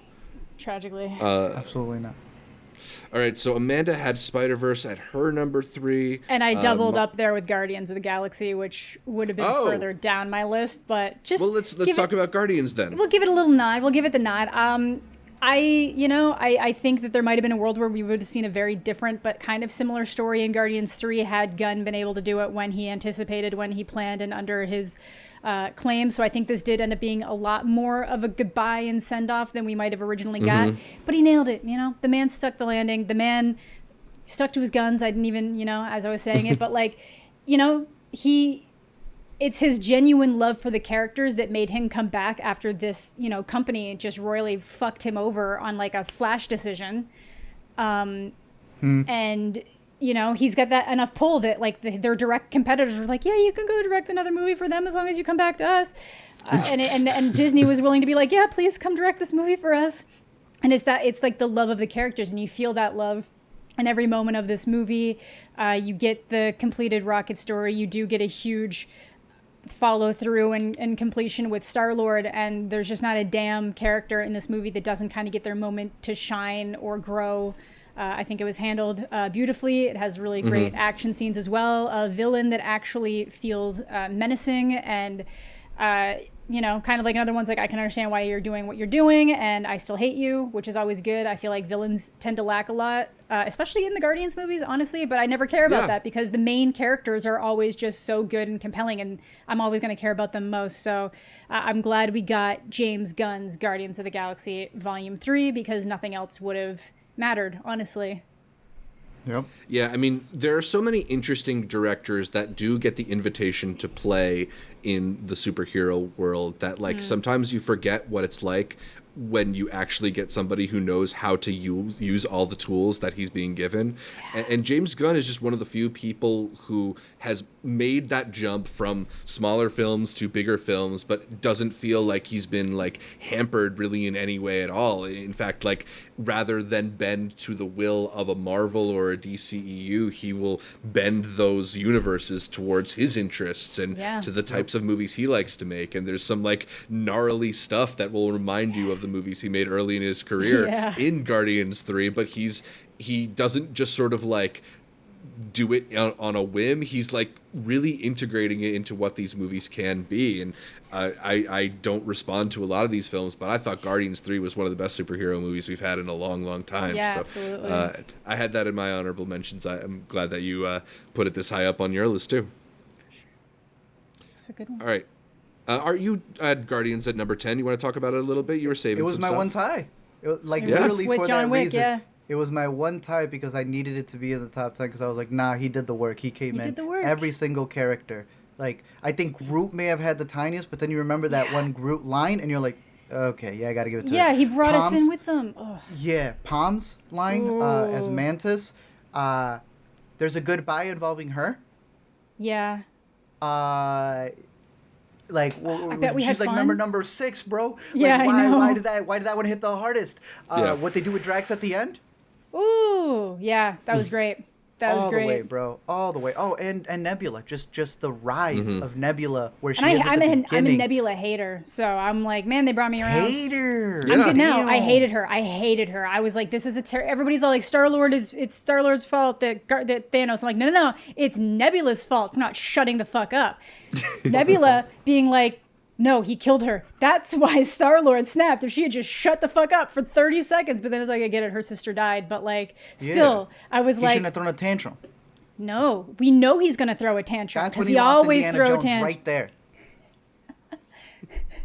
But you like her now, though. Now that I'm she's good with her like the now. full I'm good with her. member, like, Yeah, absolutely. It's Nah, just I did not like her at all, but now I'm good. Now we're good. I'm curious to see what they're gonna do in the future, but I'm also hesitant because it's like just let it be. Let it be. We got our Yeah. nice little kind of post-credit scene with like Rocket and the new gang, but I'm like, I don't Uh-huh. need to see a movie with Rocket and the new gang. As much as I love Rocket, like I'm good. Let the sleeping dogs Let lie. them go. We're gonna get legendary Feel it there. Star-Lord. That's fine. Let the characters kind of bop in if they need to, but like I don't need. The team is done. I don't need to see Yeah. him anymore, and then in a good way. So is the MCU. No, it's gonna keep going. But the one other But it question should that I be. had is I asked you all about the bottle rocket.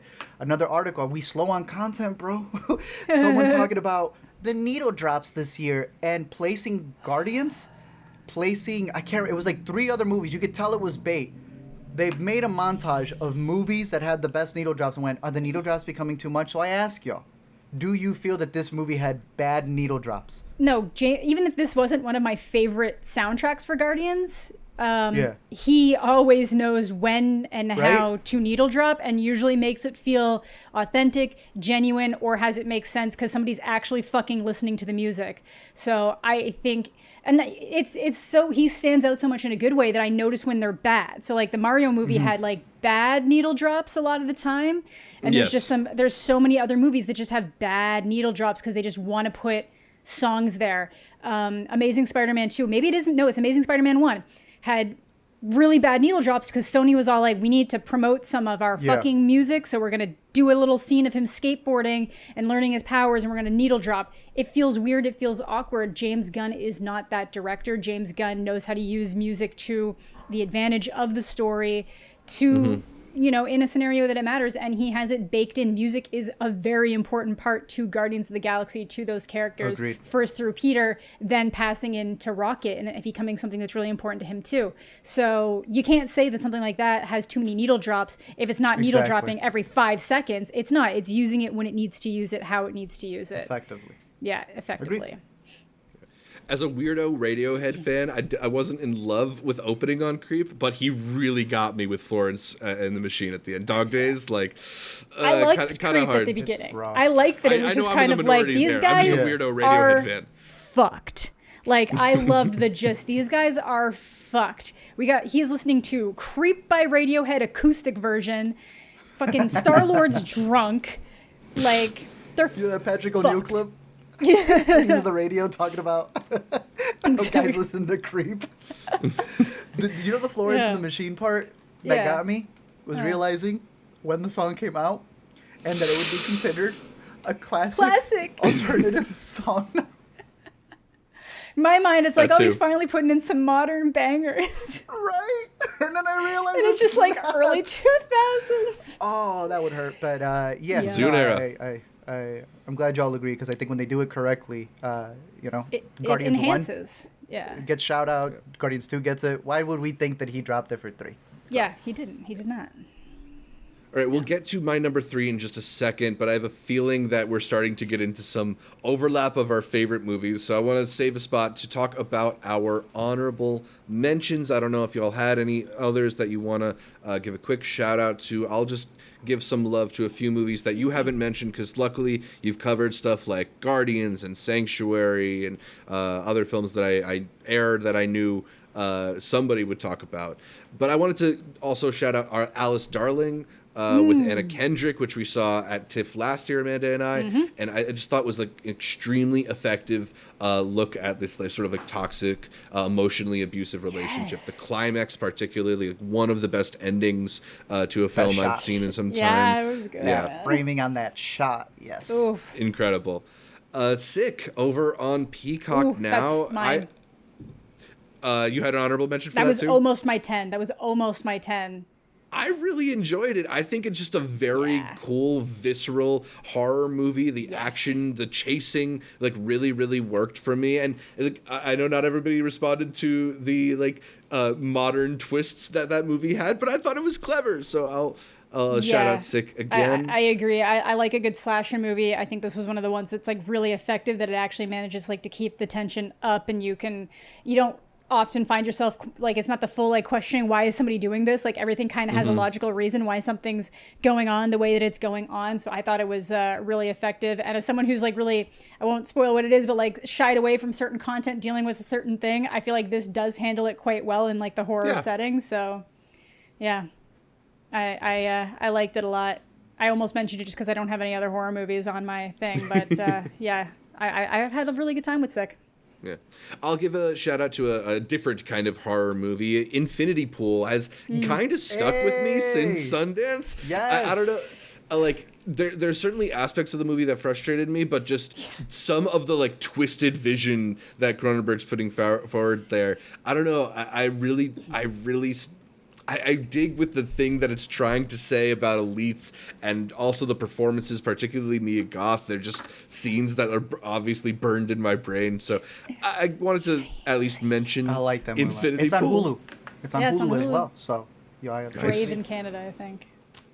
And my last honorable mention, I'll give some love to The Artifice Girl, which we caught at South by Southwest. A really interesting, talky film that is kind of in 3 different parts that feel like they could, be received just as well on stage. But, I think it's a film that asks really interesting questions about artificial intelligence at a time where we're all asking questions about artificial intelligence. So it'll be interesting to see how this movie ages, but there's certainly aspects of it that feel prophetic to me.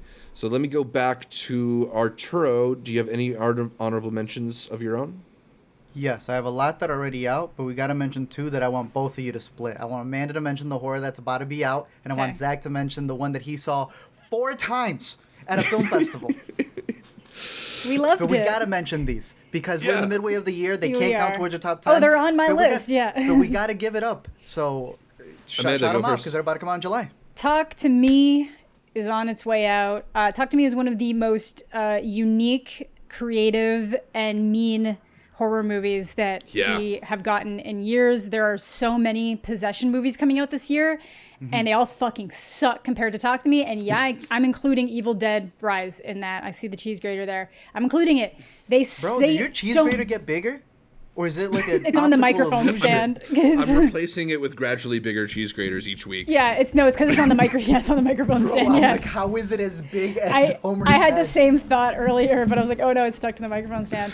But yeah, Talk to Me. I'm a Virgo effect. Like you grating cheese midstream, bro. Damn. Okay. Wow. We're good. But yeah, Whole podcast, bro. I've been staring at it. love Talk to Me. I think It's so good.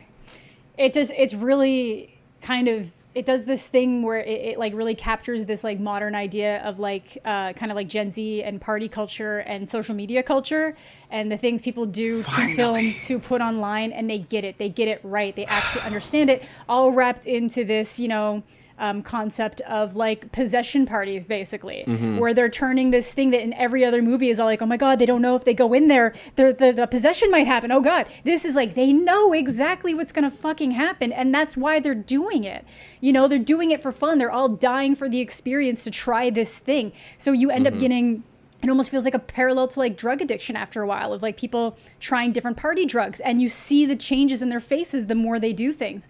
And then you get some worst case scenarios going on, and it's really the ending, you know? I think a lot of movies have good ideas, especially sci-fi, especially horror. They can have really good ideas and they don't know how to fucking end them. And this, the ending. The ending is what sells this fucking movie. This is the first movie in a long time. I had watched it alone while you guys were at a movie that I had already seen. And because you guys watched it when I was at Eileen. And I just remember I had to go upstairs and do something. And I was like, no, I just went upstairs and I was trying to fix something because I'd been trying to put curtains up to record a video. And then I was like, I'm gonna go record in the kitchen downstairs. I can't be upstairs alone in this house, like, at all. Like, I can't. I need to be on the ground level where I can see windows where I can dive out of something. I would have dived up there. You know, there's snow, but like I know logically nothing's gonna happen, but I haven't had that feeling walking out of a horror movie or watching a horror movie, especially at home, but literally since It Follows. It Follows is the last time I had a horror movie that I was like, you know, it's so good. A lot of modern horror movies will do this thing as they try to like escalate the plot, where towards the beginning they'll show you something like that's a little bit fucked up, and then they'll like calm down. They fake you out, kind of. Yeah. And then I love that the Filippos here are like, what if after we show you something a little fucked up, we immediately show you something even more fucked up than that? Yes, they amp and let's it. make it a little more fucked up. Yeah, they literally take, this is what is going to happen because you're doing it, and you're going to keep doing it, so we're going to give you exactly what you know. The moment you're like, oh God, oh God, oh God. Like, it escalates it's so visceral. well. This is by YouTubers, but it's like YouTubers who actually worked at a particular type of craft and are using that craft in the most creative way to tell a good story, because they have it in them to tell a good story. And that's why they got the funding and didn't have to look for the funding. No offense to any, like, honestly, crowdfunding's great. I know a lot of people who have made really great crowdfunded projects. They didn't need to. They had an idea that was good enough. They had some kind of backing that was good enough to get them in the door, and they deserve it. They actually deserve it. Apparently, they're doing a Street Fighter movie, so I'm super excited. It's polar opposite, but I'm so excited to see them take on a Street Fighter movie.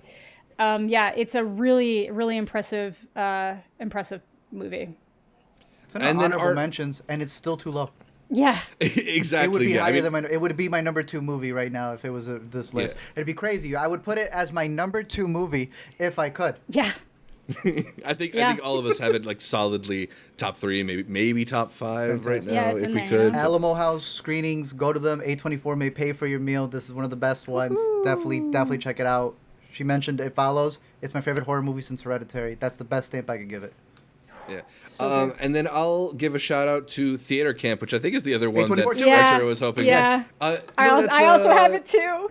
Neon? It's Focus, right? Because it's ending up on Hulu. Yeah. It'll be on Hulu July 14th, so that's pretty soon. That's the one. Zach, guess what they dropped? I thought it was limited theaters July 14th. It'll be limited. But so it's like going to drop on Hulu Is it tandem? really fast. I thought it was theater first, then, or is it tandem? Maybe it is day and date. Because I know they were having like a Regal secret screening of it recently. Oh. Yeah. Okay, guys, they dropped the She's on the Stick clip. They dropped it. Oh, they dropped it. I thought you meant they kicked it out of the movie. I'm like, I just saw that in the trailer. Yeah, they got the... No, it's out. I downloaded that immediately. It's so good. The fucking roll onto the stage. Just a wonderfully funny film for people who like have some kind of love for theater and theater people and the sort of pretension that is endemic to any kind of creative pursuit. But they have this very kind of like Christopher Guest-ish improv style that lets these very funny people just be extremely silly. It's the most that I've laughed at anything Molly Gordon or Ben Platt or Noah Galvin have done. There's also Patty Harrison, Iowa Debris, Jimmy Tatro show up and are hysterical in this movie. There are just so many bits and lines that we kept quoting to each other throughout Sundance. I found it so funny. It's so good. It's also on my list of things that I needed to mention because I know it's going to end up on an end of year list unless something really comes out to surprise me. But like, it's so charming. It's so easy to watch. It's so just continuously funny.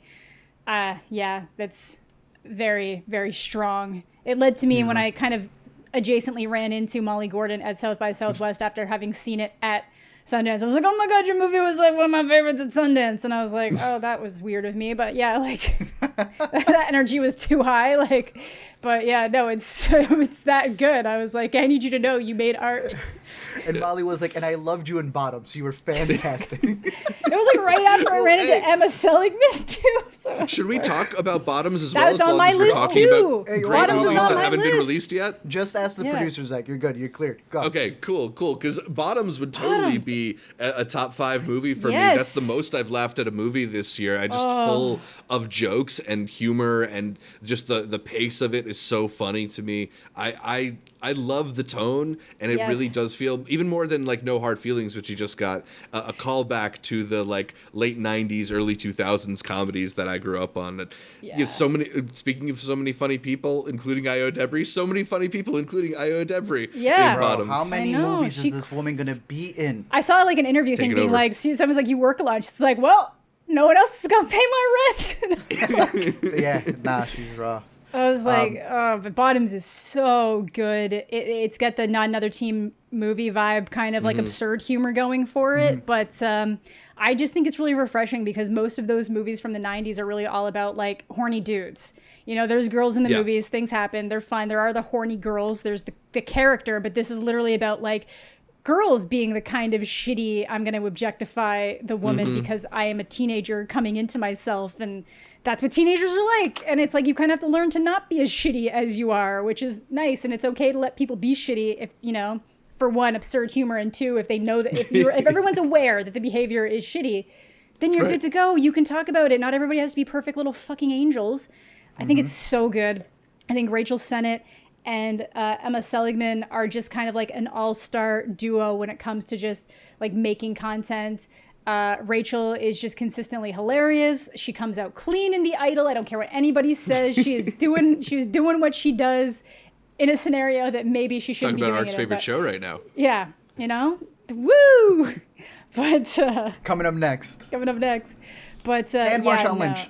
Yeah, Marshawn Lynch, man. And Marshawn Lynch. Yeah, I think it's and the Gerber lady. But yeah. Yeah, Kaya Gerber. Yeah. I Do think we have it's really any good. more honorable mentions? Art, did you get through all yours? Should we get so to the Amanda's? stuff that is out.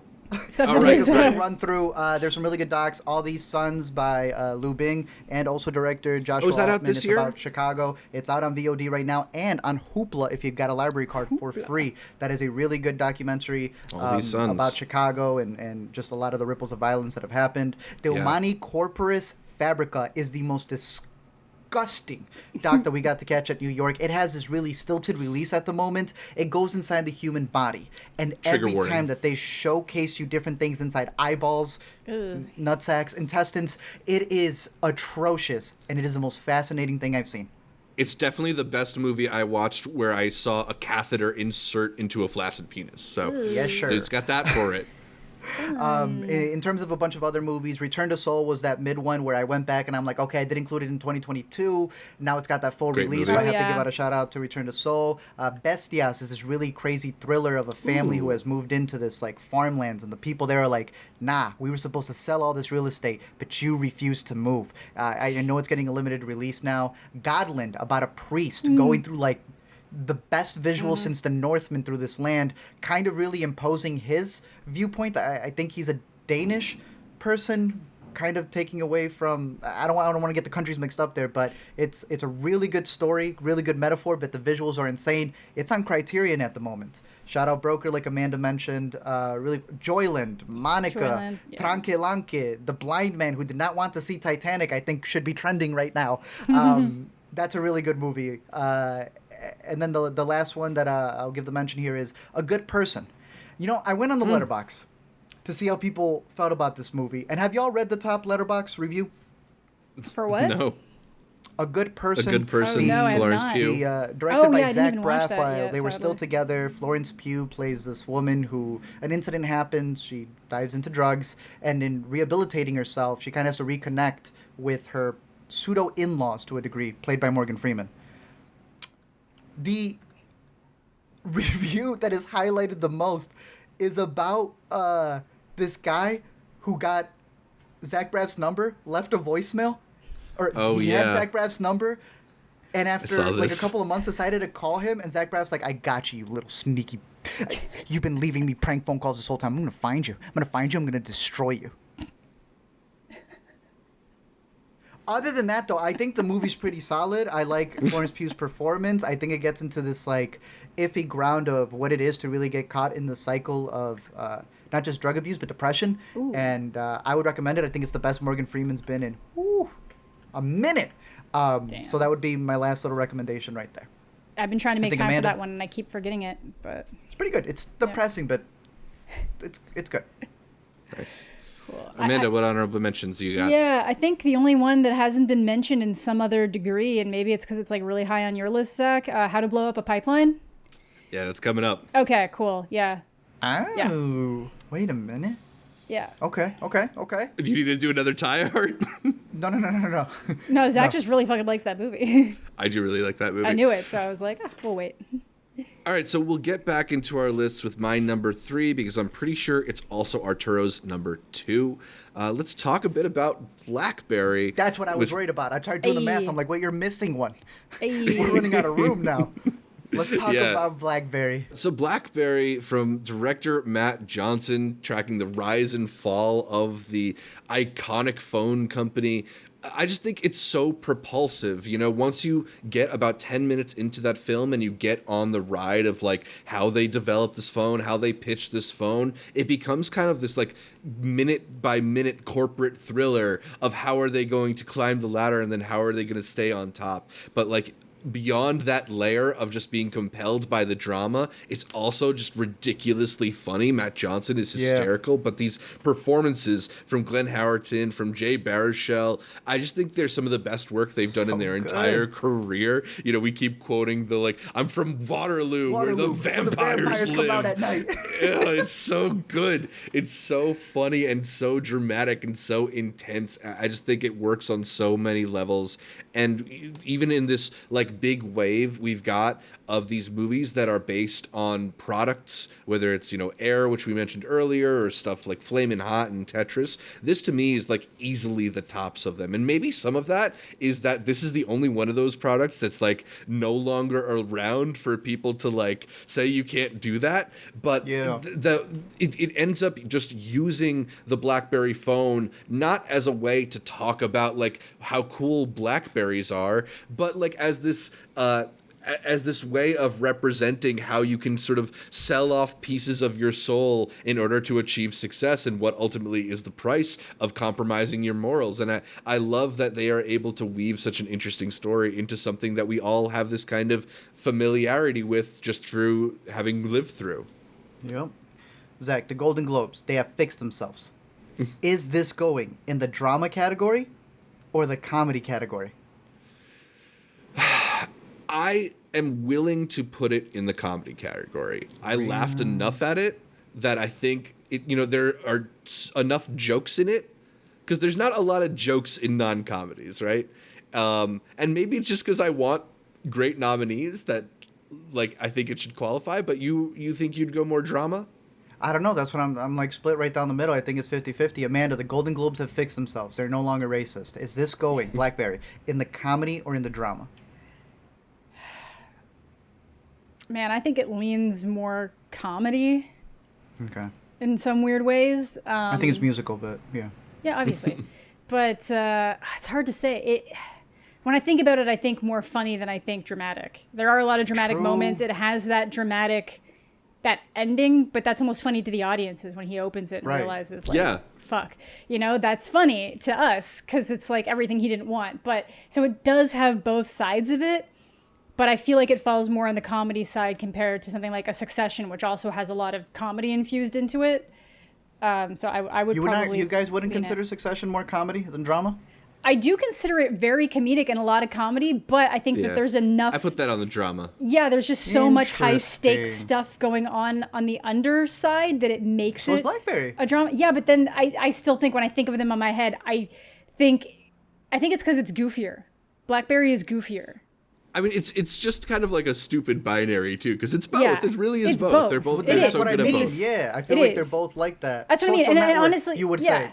goes is more drama. comedy than Drama. or drama. Sorry. Yeah. Okay. More, for easy, more drama. And I think that's kind of the difference. Yeah, my final thoughts for it would be off of what Zach was saying and it being parts of selling your soul. One of the things that I really enjoyed seeing it again, that's how much I loved the movie at the Chicago Critics Fest, was having this ridiculously long Q&A with the man who had people waiting outside, where he had mentioned that it's him. It's him as three versions of himself.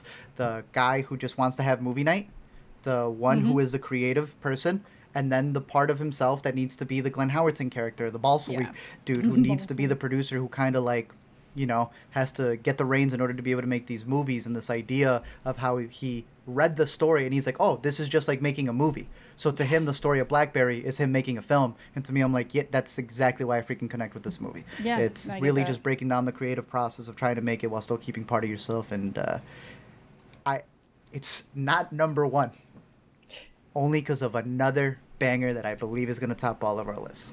Fair. And we'll get to that one in just a bit, but we first need to hear Amanda's number 2. Asteroid City, I think. Yeah. These kind of cycle, like I said, this the top spots, but I was just really moved by Asteroid City after not really getting much at all out of French Dispatch, and maybe feeling even a little bit more like lukewarm on some of like the stuff that people might consider some of his best movies. This one like really stood out to me in a lot of ways, to the point that I do think it's like one of his best. And I think it kind of exists in this really interesting place that it's both, you can take a lot of what it's doing as kind of like just how general people try to get through life, but then also as this man who's a director who's known for a very specific style, a style that is being kind of hunted down by AI, but proving that before he even knew he needed to prove it, that he can do it better, than AI any day of the goddamn week.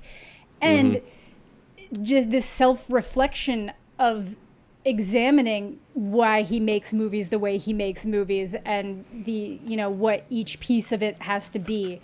And what does it mean in a world? Has he kind of boxed himself into an area? Does he still have something to say? And I know some people don't like it when directors kind of get into that like introspection phase and start making movies about making movies in a certain way, but I feel like this keeps the lines separate in enough different areas that people can take a lot of different things out of it. But to me, I think so much of it works so well, but then it's that moment when Schwartzman is just kind of like, I don't understand why like I'm doing this, or whatever he says, something like that. It's like, I don't understand why I'm doing this, or why I need to do this. And then the getting out of that situation, and then the conversation from the balconies, from the alleyway thing. I'm like, there's just so many little things of this movie that work so well. And I know some people that won't necessarily like the way it's told or the layers that it's told in, and maybe they could have cut one of those away, but I do really like how it is this like layer deep of like a story telling a story about a story. I really like that, because then you can get actors playing an actor, and that sounds pretentious as fuck, but to me it works, and it worked in a way that like this was like a glass of water on a warm in the middle of the fucking desert at my from my con experience up to that point. I was like, for the love of fucking God, give me something. And finally, it was the desert movie that gave me the glass of fucking water, Like, it's the Oasis. Yeah, it was the Oasis in kind of not the best run of shit, But yeah. It really hit me.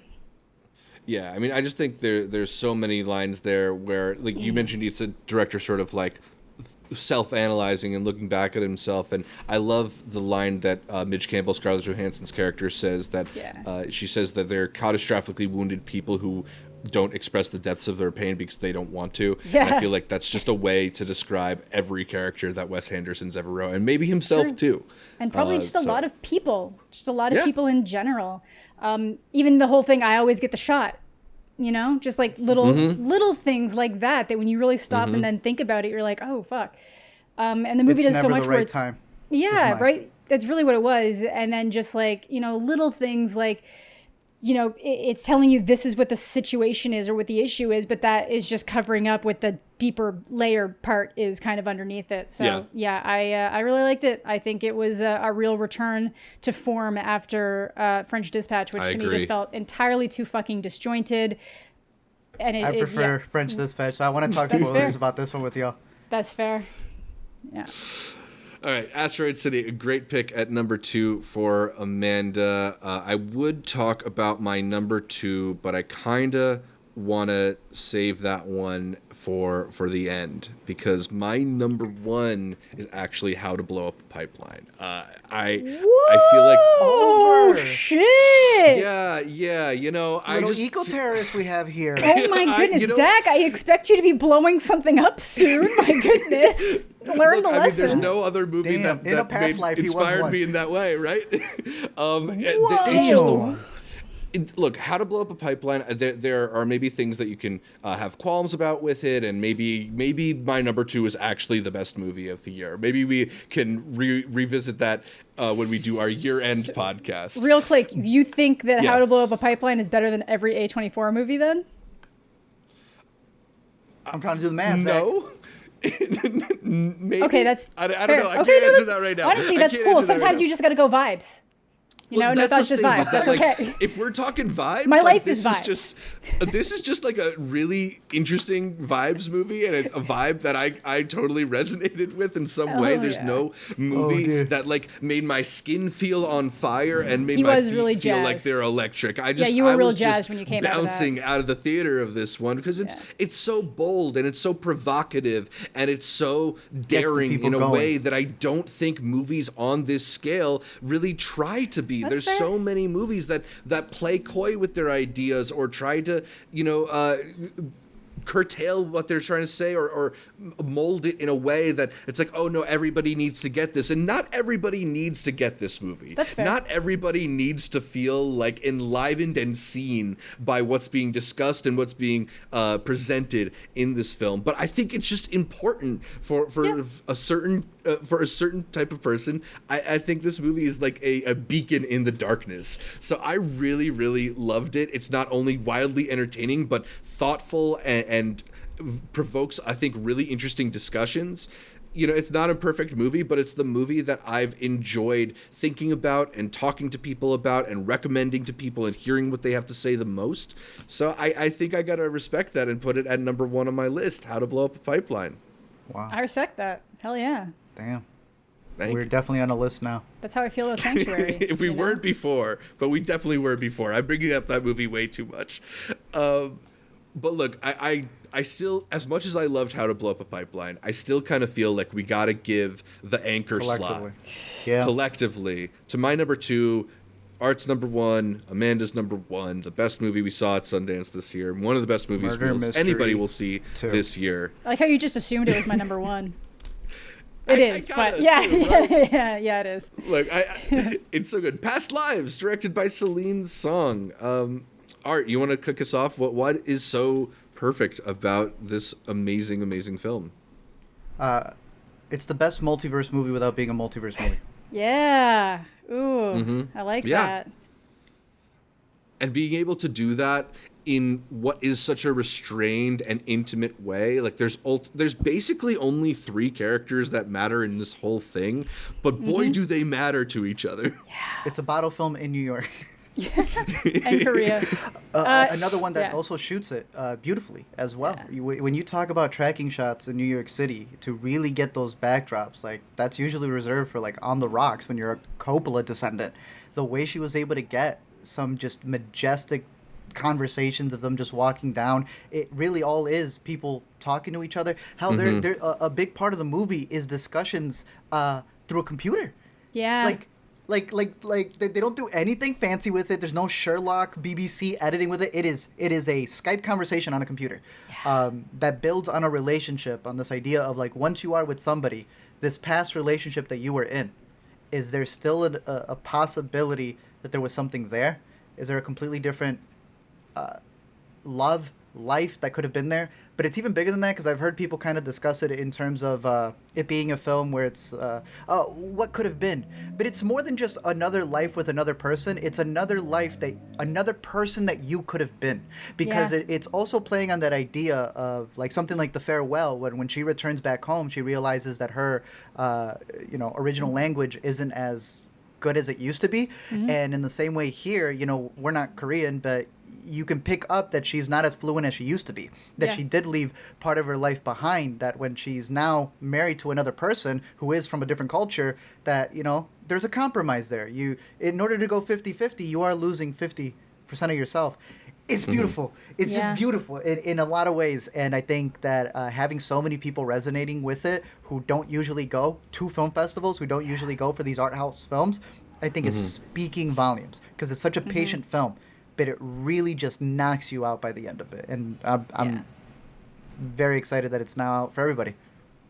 Yeah, no, I totally agree, because I really do think it's like, the base premise sounds like something you've probably seen before or thought of before, or just a light scenario that's happened, but I don't think it's ever been explored quite in this way, with just so many different concepts. Obviously the big one being like, if I'd never left Korea, what would my life be? Would we have even continued on this trajectory? How, like, did we actually somehow manage to stay more connected in some weird way because we wanted to figure out where we got to in life?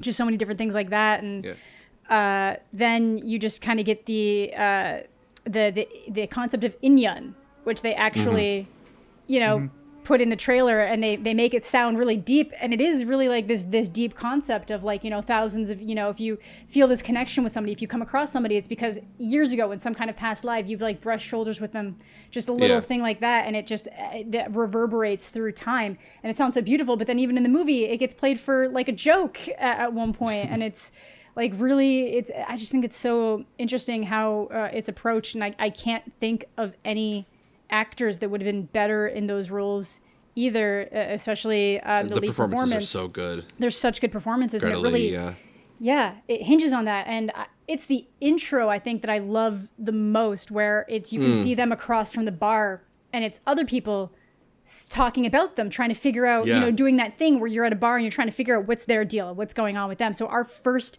introduction into this very unusual dynamic that we're going to be brought into is through the perspective of other people. And I just thought that alone was so fucking interesting and set this apart from so many other different pieces of media that it just like, big fan. Yeah. Yeah, I mean, there are a lot of films that sort of ask about, like, what if you did something different? But I think what's so brilliant and brave and heartfelt about this one is it sort of acknowledges the way that we all kind of think back on our past and see, like, different ways that our life could play out. It acknowledges, like, yeah, your life could have been different, and maybe your life would have been great, but it's also okay that it's not your life. And I don't know, it's just a very, very singular type of idea. I can't think of any other film that's articulated it quite in this way, or quite as articulately, or quite as beautifully, quite as like filled with this sort of nostalgic type of pain, with just some of the greatest lines of dialogue I've heard in a film in quite some while. Like, I want to quote so many of them, but I also don't want to spoil this film for the people who haven't had the chance to yet. I was so moved by this movie when I saw it, and I think it speaks volumes that basically everybody who's had a chance to see it is like, yeah, that's easily one of the best films of this year, if not the best. It's an undeniably beautiful piece of work. In another life, I would have done laundry with you. I bet we were fun. All great. So good. Man. So, past lives. I think that is as close as we'll get to a collective number one on any of these lists. You know, we've never been that close in agreement, but this is pretty close to that. Yep. Yeah.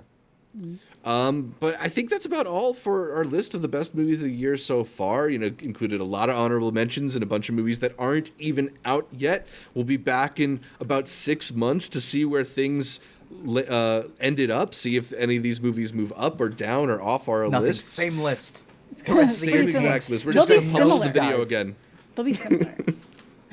They probably will be pretty similar. I mean, it's going to be difficult to find a movie that tops Past Lives. And do you feel like Past Lives is already like a top contender for your like best of the decade? Yeah. It's up there. It's definitely up there. I mean, like I'm sure we know it is, spoiler alert, because it did pretty well on movies from its production company from the last decade, right? Yeah, the three of us have So- a best A24 movie bracket that we recorded, which talks about Past Lives, talks about Talk to Me, talks about a lot of great movies. So look forward to that later in the month. But I think that's about all for this video here on Intercut. You can catch more from me, Zach Shevich, by following me on Twitter or Letterboxd @ZShevich. And check out my YouTube or TikTok channels @Multiplex Show. Amanda, thanks for joining us. Where can people find more from you? you can find me on YouTube, Twitter, Instagram, Twitch, and Letterboxd, all at Amanda the Jedi. Arturo, where TikTok, can people and find TikTok. more from you? Yeah, and TikTok. Don't forget TikTok. LME Movies on all social media platforms, or every week here on the Intercut Podcast.